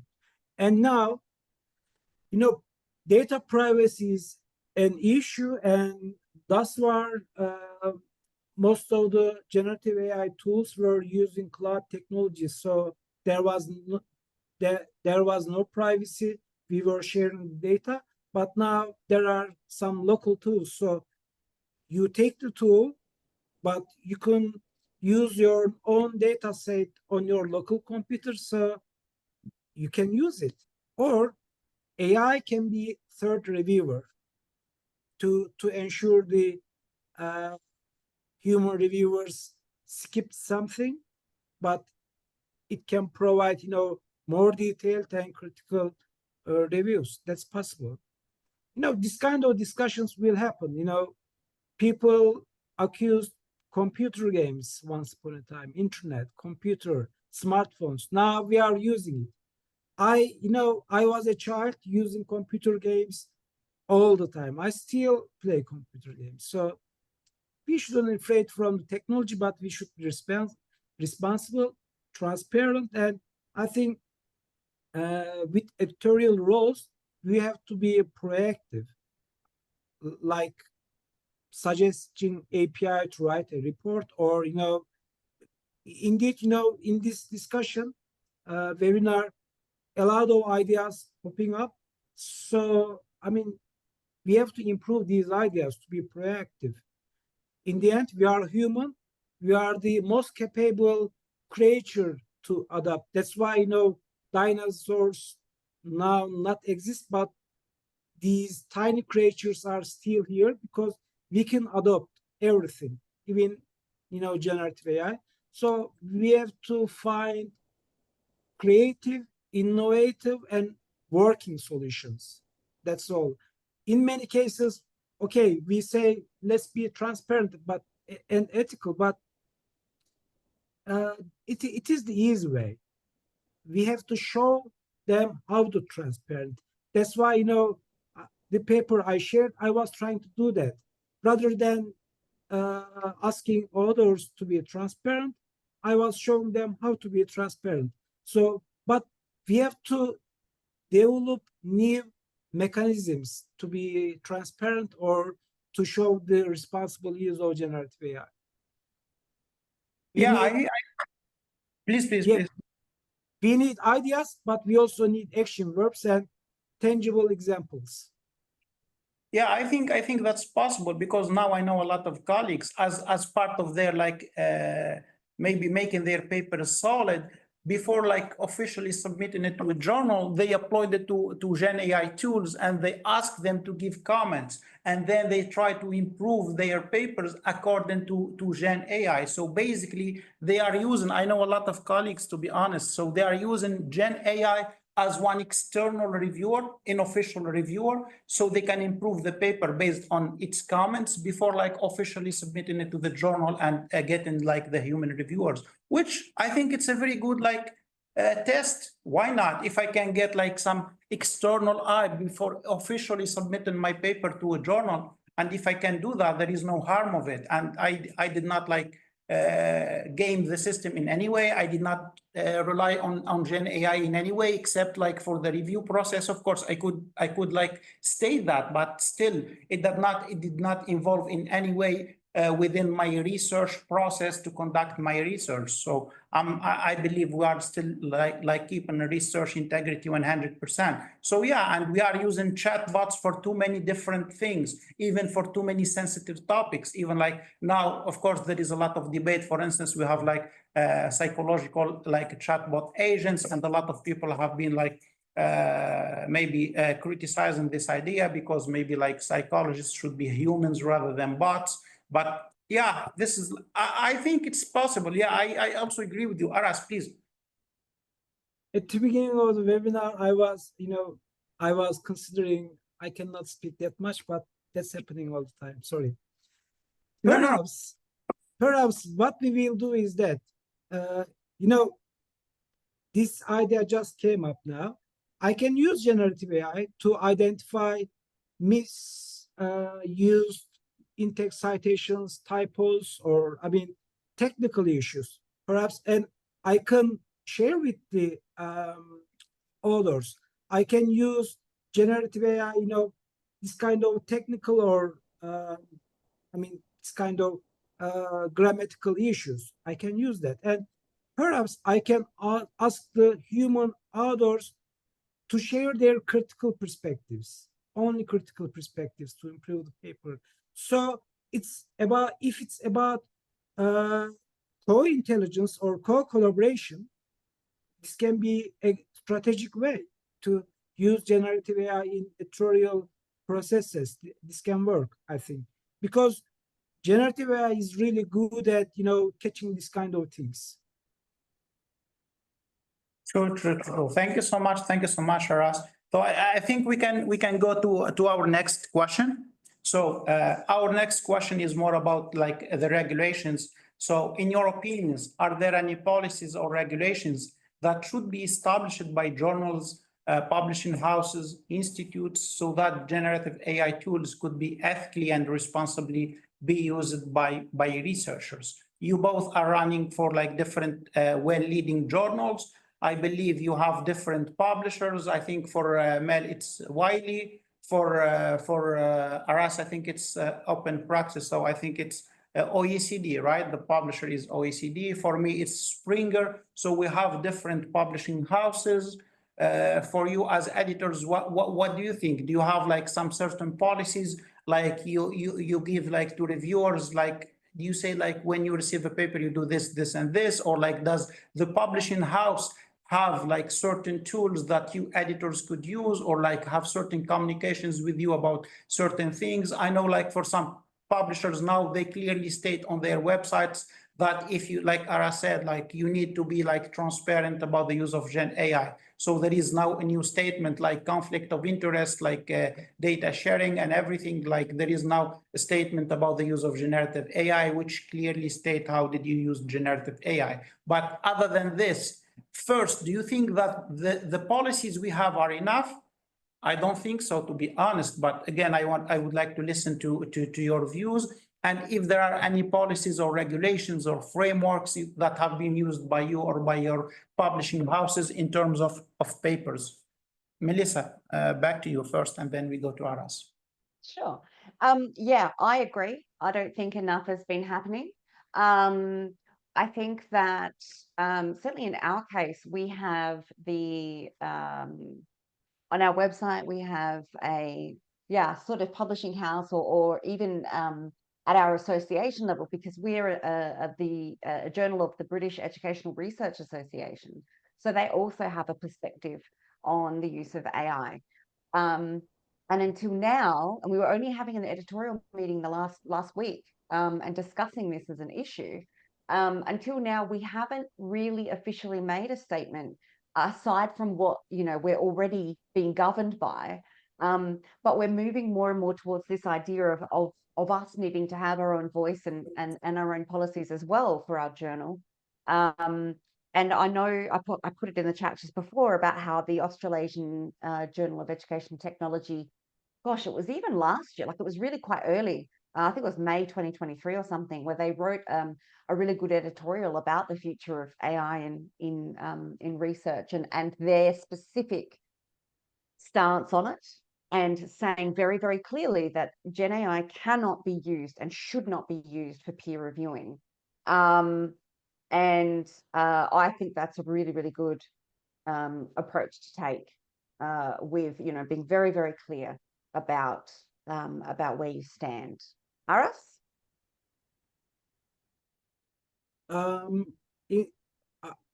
Indeed, this is a topic that I'm interested in, so I follow this kind of regulations. Most of the publishing houses has some advice, but as I told you, these are generic words. Be responsible, be ethical, be transparent, but how? That's the important. And the article I shared was kind of an effort to do that. And another thing, to tell not to use generative AI is kind of a shortcut. We could not ignore that technology. It is everywhere. And you can resist now, but in a very short time, you have to accept that reality. So I think our suggestions meet with the reality. Everybody is using it. It's everywhere. I remember that there was a guy who was rejecting the use of AI technology, and in my personal conversation, I told him, okay, do you use smartphone? Yes. Okay, you use AI. It's over there. I mean, your smartphone is powered by AI. It optimizes your photos, or I mean, it is used somewhere. You could not just say don't use it or don't reject it. You can, if there is something in your life, you have to learn how to deal with it. So rather than telling lipstick words or generic words, we have to guide people with working solutions. This can be all that I can say at that stage, because we already explored these issues in previous questions. I see. So in your opinion, what's still missing in terms of regulations from, let's say, publishing houses to facilitate the role of editors in terms of like working together with the Gen AI, or also in terms of like working together with the researchers in terms of Gen AI. So like we said, like, so simply put in a statement of I have used Gen AI in this way or in that way, or I have not used Gen AI. It's not, I don't think it's very helpful. And I would maybe, when I talk about this example, I could go back also to the conflict of interest, for instance. So a lot of people, they declare like loud and clear, okay, we don't have any conflict of interest. And out of the blue, then middle of assigning a paper to reviewers, you receive one email about like some conflict of interest among authors. So here it shows that they declare that there is no conflict of interest, but later on you find yourself within like a very tough decision. Like they declare that there is no conflict of interest, but middle handling the paper, you receive an email about like there is a conflict of interest, whether about like the author's order within the paper, or like within like their responsibilities, or like they did not agree in the first place that the paper should be submitted at this stage, or some authors want to like to drop out of the paper because of whatever reasons. So again, like simply having this statement did not really help much, and it will put researchers in the first place and us decision makers in a lot of issues and troubles about how to act afterwards. Okay, so there is this conflict of interest which was not like declared before. Should I simply like reject the paper and stay out of problems? Should I like work in this favor, in that favor? So my thinking is always like simply those statements do not help, and publishing houses do not provide enough guidance or like tools or like solutions to these type of problems. So what's your intake about this? How do you think like we could facilitate the work either for researchers or for us editors in this type of things, especially if you are talking about Gen AI? It's more complicated. Like Aras said, we cannot ignore it and we cannot ban it. We need to adopt it, but we need to adopt it wisely. But in which way? How so? How to do that? So this is maybe like one of the questions that I keep asking myself. So yes, Aras, please. Because my mic is still open, I want to speak, and then Mel can contribute to my ideas. I think this is a capitalist world. Okay, we write articles for cumulative universal knowledge, but there is a market over there. We all know that. And what the publishing houses is trying to do is to protect themselves, not to protect editors, authors, or reviewers. So they are just taking themselves to the safe zone. This is my personal perspective. So what I suggest, every journal should adopt their own guideline or regulation, because this is also an interdisciplinary area. We are all from social sciences, so our comments or critical ideas are really important in our papers. But when it comes to the engineering papers, I mean, they don't need to write a discussion section. In many cases, they find something and they report it. So the scope of the journal, the target audience, I mean, according to many variables, this kind of regulations should be adopted. I mean, it should be kind of, we always tell about personalized learning, and so there should be personalized guidelines for journals. Thank you. Yes, that's indeed very interesting.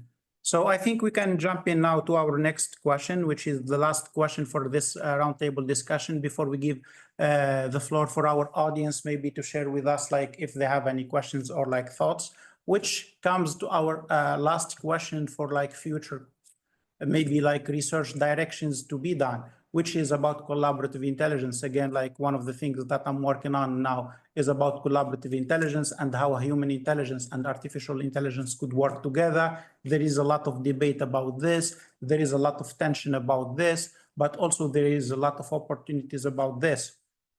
And when we say collaborative intelligence, we are talking about humans and machines as a team working together. So there is like sharing of tasks, there is allocation of tasks, there is I do this, you do that, you do that, I do this. So it's just like a teamwork, and it's like collaborative working together. So first of all, like how do you picture this? Because like I remember Aras earlier said maybe we need to be careful about the use of the term. So I would maybe take it slow first. So how do you picture this? Are you in, out, in terms of like using the term collaborative intelligence or co-intelligence? So what's your take of this? Maybe we go to Melissa first and then we go to Aras. Okay. Yeah, I have to be honest. At the moment, I'm not really into the term, like with the idea of the combination. But I am a fan of, you know, human in the loop for, you know, the different tasks that we use AI for. In terms of the kinds of experiments and research that we should be conducting, I think to have these collaborations, I've already sort of mentioned a couple that are already happening and that I think are absolutely essential, and are really, really essential to be happening like toot sweet, you know, like super quickly. And that is when we're thinking about things like evidence synthesis, where we know there can be major gains in terms of efficiency, and it is so tempting to use it. I think there's so much potential, and so much potential for good, that I think this is where we should be really putting a lot of our effort and a lot of our funding. And thankfully, you know, there are funders that are starting to come around to this. I know certainly within the field of climate and health, which is an area I've also been doing some research in, you know, they're starting to realize the great importance of the role that AI can play in making these evidence synthesis processes more efficient, and helping get that pipeline from research to policy to practice happening in a much quicker way. And so I think those are the types of experiments that are really necessary to be happening as soon as possible. And I think even, you know, with the suggestion that perhaps from Aras, that perhaps we could be open to the idea of having Gen AI act as a third reviewer.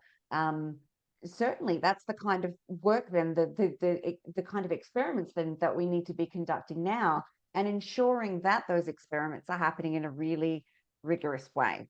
So I think our role as well as editors is to ensure that we are asking our research communities to be undertaking this kind of work, so that we can build the evidence base and then work towards the more safe and ethical use of these tools in the future. Aras. Thank you, Mel. Indeed, you know, I'm really now thinking about doing that experiment, and I will do that. Perhaps, you know, we can do that in different journals, and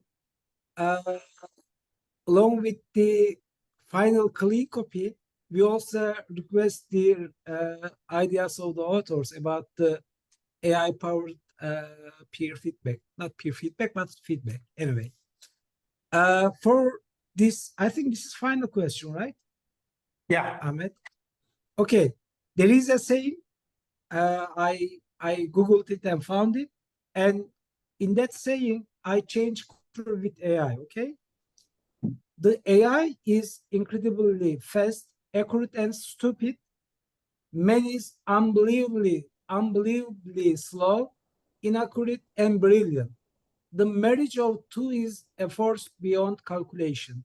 I think this is about the marriage of generative AI and human, but in a really responsible, ethical, and trustworthy way.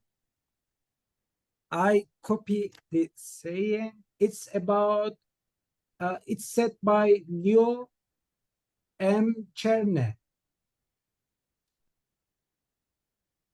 This is my current position, because we all study educational technology, and this is a technology, and just like we reject the use of computers, smartphones, internet, I think we cannot reject the use of generative AI.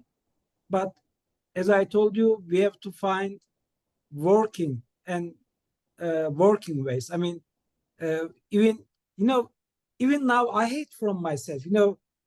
It's always easy to use it in an ethical and responsible way.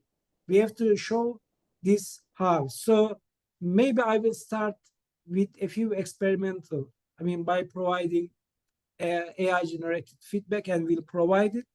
Because in many cases, what I do is I provide suggestions from the reviewers, and in another section, I provide editorial suggestions, because I see that methodology section is really weak and there is no comment from the reviewers. So I add this kind of comments. Now there will be another section, and it will be generated by generative AI.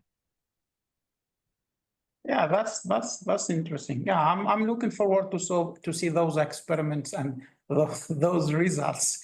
Then maybe we can see, yeah, if we should adopt like Gen AI as one of the third reviewers attributed, and this also like takes us back to like those collaborative intelligence and who should do what. This is important, and like Mel said, also like for systematic review, it's very hectic. And it requires a lot of efforts and a lot of funds if you want to like recruit like a research assistant or like people to help you out. So it needs a lot of time and a lot of efforts. Of course, these efforts are fruitful because those like which help to develop a certain like field by invoking like the research gaps, by drawing some research directions, but it definitely needs a lot of efforts. So I think we finished the first section, which it was very amazing talk to you two. As I expected, I did not have a doubt about this. A lot of fruitful and provoking thoughts and ideas. I really like that. And we will go like to hear some of the comments from our audience of the questions. So we will try to make it short, to not make it long for no one.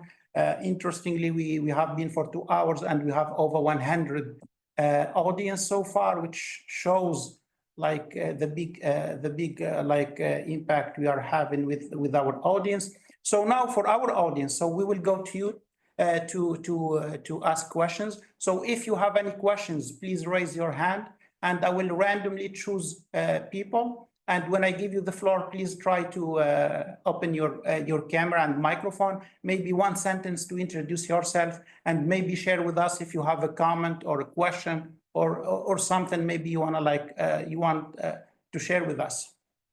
So if any of the audience has any questions, please raise your hand. I will randomly see who's there, and like, can you go to the next? In case there is.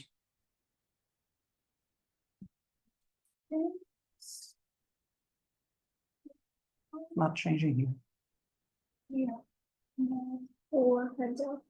But there is a question in the chat box. There is a question in the chat box. Yeah. At the beginning. It's this one.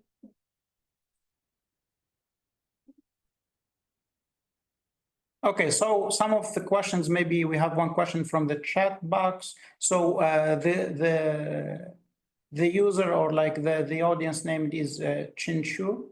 So the question was about like AI tools. So she said AI tools are not private to users. Is it secure to upload data to an open platform? So I think maybe the question is about like privacy in terms of in terms of like uploading your documents to these tools, for instance, in terms of double checking plagiarism, or like, for instance, to you said, Aras, like for translation or proofreading, there are a lot of open platforms. And this takes us back to the long debate we have about open education, and a lot of people are criticizing this idea. So this comes to one of the of our audience, if it is possible to upload this because of like some privacy concerns. What's your intake, Aras? Please. I think we also answered that question in earlier questions, but I'm just repeating myself. There are now tools that you can use in your local computer without sharing any private data, without uploading to the cloud services. So in many cases, privacy is not a problem now. And you can train, as I told you, you can train these tools for your own specific purposes. Okay.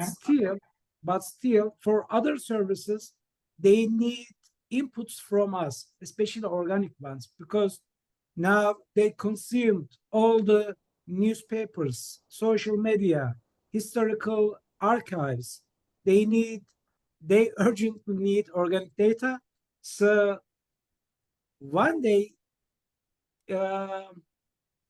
they can perhaps, buy organic data purposefully to train themselves. We are not at that stage, but I think privacy is now not a problem, especially Google released a few tools. It's totally local. Okay, thank you. That's indeed, like, I agree with what you said. Melissa, do you have anything to add? Not really.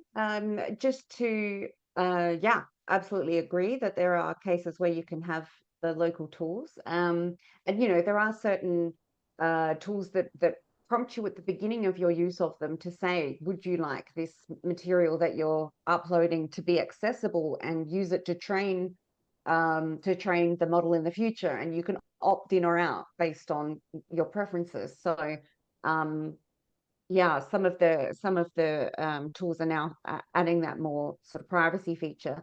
The way I can also say that the way that we're using the API with ChatGPT and Epi Reviewer, it's not learning. It's not your data is still private to you. It's not being used to train the model at all either. So it's a closed system. Yeah. Thank you. So maybe we go back to the audience again. Does anyone have any questions?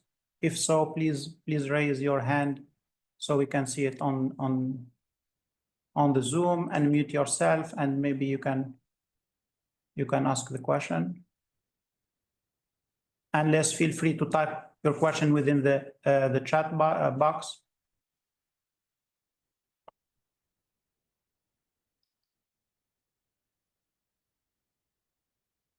Can I ask a question and answer by myself? Is it possible? Oh, yeah, I think you're acting as generative AI now, but no problem. I'm just trying to encourage our audience, and I'm trying to give them some time, but we never talk about the ownership. That's also an important question. Ownership of the models. Okay, there are some trained models. We have GPT-4, GPT-Omni, etc.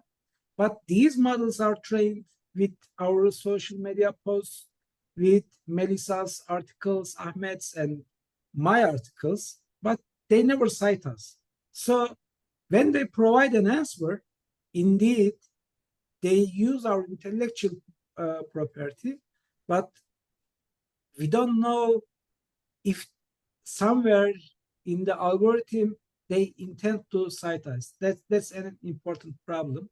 Another thing, okay, we talk about responsible use of generative AI, but according to the regulations, if something is produced by a human, it's an intellectual property, okay? Even if I use it for translation or localization purposes, perhaps it's not now my property, because after a certain level, I give my right to the generative AI. The final version is shaped by it, and it is now not a human-created content. So what about the ownership? This was what I was trying to say at the beginning of this conversation. Generative AI appeared in a time that we are not prepared, and current copyright regulations or this kind of ethical regulations were not ready for such a technology. And okay, yes, European Union now prepared something, a document, but it is still not enough. I mean, it doesn't give, this is a simple question, but it doesn't answer for that simple question. So we have to really think hard about ownership issues. Actually, I like what you said, Aras, because this is like the nowadays like debate about Gen AI and ownership in terms of the output. So if something is generated by generative AI, and then can I claim it's mine? Even, okay, I used the prompt and I used everything, but then we have like this output. But is it my output? It's not, because I did not write it. Is it a Gen AI output? Kind of, it's not, because it was summarized from other people, but it was not cited in the first place. And here, like a lot of people are being talking about like open education and the use of generative AI to catalyze to catalyze producing open education. But at the end, there is like a big question mark about like you said, like ownership and like the Creative Commons license to be used, or let's say the open license to be used. So how can we claim it's like a CC license, but it's not? So I like this question because also I'm writing about it. But yeah, this is a very good debate, whether it's like an open license or it's not. It's not like, it does not belong to me because I simply wrote a prompt. It does not belong to generative AI because it did not write it itself. It was summarized from other sources. Was like those sources cited? Probably not. Of course, you could say like with references and then you add references, but still, does that give you the right to be yours? That's a very important question. Aras, please. I will just tell a short comment and leave the ground to Melissa. You know, my mother always explained the value of education, and she said, okay, my son, we have to go as far as you can. You have to get good education. Okay, I completed a few PhDs, a few master programs. I have now, I'm about to be a full professor, but these things attributed to me, right? But the prompt was given by my mother. Do you see the trick? Yes. It's not about giving the prompt. I can tell people, you know, it's like, okay, I am writing a universal prompt. People of this world, be a good human, don't kill us, each other, don't kill each other, live in peace.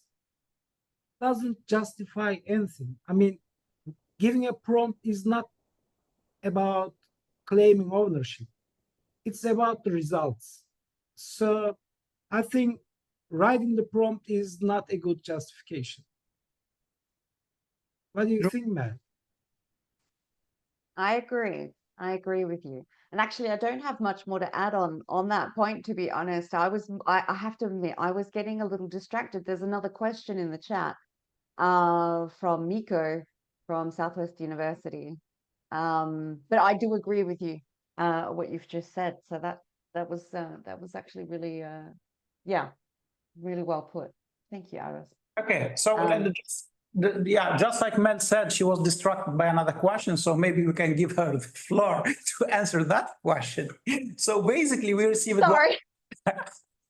It's okay. We share the workload. So me and Aras, we talked about ownership. We give you the floor for another question. So we just received one question from one of our audience. It's within the chat box if you want to like have a look at it. So the question says, what research can be done to study the adaptive capabilities of both humans and AI in collaborative settings, such as how they adjust their strategies and behaviors when faced with new challenges or changes in task requirements. So this is the question asked by Miku, Southwest University, Chongqing. So Mel, what do you think? Yeah, I mean, I think it's a fantastic, which is why I got stuck with. I thought I should be honest. Yeah, it's a fantastic question. Now, because I'm particularly interested in student engagement and things like learning analytics, and I would love to see more research that uses, like on this topic, but that uses, you know, a lot of different multimodal ways of being able to measure these changes in strategies and behaviors. And I would also like to see more research on emotional and social engagement rather than just behavioral and even cognitive engagement in the way that students respond to working with AI collaboratively. So that would be what I'd love to see in particular. I don't know, Aras, if you've got any ideas as well to add to that. I think this cannot be an exact answer, but I think explainable and trustworthy AI can be a good solution at that point, because we use generative AI, all right, it produces something, but I need to understand how he decided to give, some certain outputs. Then, along with the output, if it justifies how he reasoned, these outcomes, perhaps the trust and credibility between human and AI can be increased. So the future research should, to me, should focus on this topic. And I also would like to highlight that there is another term. Now we talk about generative AI, right? This will be a primitive technology in a few years. There is another term, agentic AI. Yeah, I hope that my pronunciation is correct, but agentic AI refers to self-autonomous AI. Now we shape everything. Yes, we do everything with our prompts, but very soon it will not. I mean, AI will not need our prompts. So we also consider from that perspective. Yeah, thank you. Explainable AI, I think, a good topic to invest in. True, indeed. Thank you so much, both Mel and Aras. So I think maybe one last call if we have any questions from the audience, unless we can wrap up our forum for today. I think it has been like almost 2 hours and a half, and it was like very informative and very interesting like way of discussion, and listening to both of you as leading researchers and editors. Honestly, it has been a lot of fun talking to you too. Fun in a very good way, okay? So it has been a lot of sharing a lot of interesting insights from both of you. So one last call if any of the audience have any questions for our like guests. If not, we can end up our session for today. Maybe wait like a couple of seconds in case someone raises his or her hand. While we wait, I will just say that what Aras said about the explainable AI is absolutely on the money, and was another finding of one of our reviews recently, that a lot of some of the primary research, that's exactly what they're suggesting should be happening. So yes. Yeah, I think explainable AI is a very much needed topic, and much needed investigation about it is really needed within the literature. But again, like explainability could take different ways in terms of what? In terms of the output in the first place, or in terms of the actions that have been done in the first place till we obtain those outputs. So again, like there is a lot of tensions in terms of explainability. So, but I agree with both of you, like there is a lot to be done in this direction. So I think we can wrap up our session for today. It has been a lot of information and knowledge for 2 hours and a half. And I hope like our audience enjoyed our discussion, because I enjoyed it myself. If you have any comments, any thoughts, and if you did not have the chance maybe to share it with us, in this forum, feel free to drop us a message, an email, sharing your thoughts. You know where to find us. I think everyone, like, they have like their emails, their social networks and everything. So we would love to hear your perspective. We would love to hear your experience. We would love to hear what you have in mind. So please don't be shy, like to drop us a message and tell us what do you think about like these questions, or like do you have maybe something to add? I think we should not delay it anymore. So thank you once again, Melissa. I know it's too late there. You are in Australia, and now it's 8:25. So I think it's like 10:25 there in Australia, right? So I think Aras is the luckiest one among us. I'm still at the office at 8:30. So yeah, that's the story of my life. So thank you again. I will not hold you more enough. So thank you, and I hope to see you soon. Bye-bye, everyone. Bye-bye, Melissa. Bye-bye, Aras. Thank you so much for having us. Thank you. Cheers. Bye-bye. Bye. Thank you. Bye.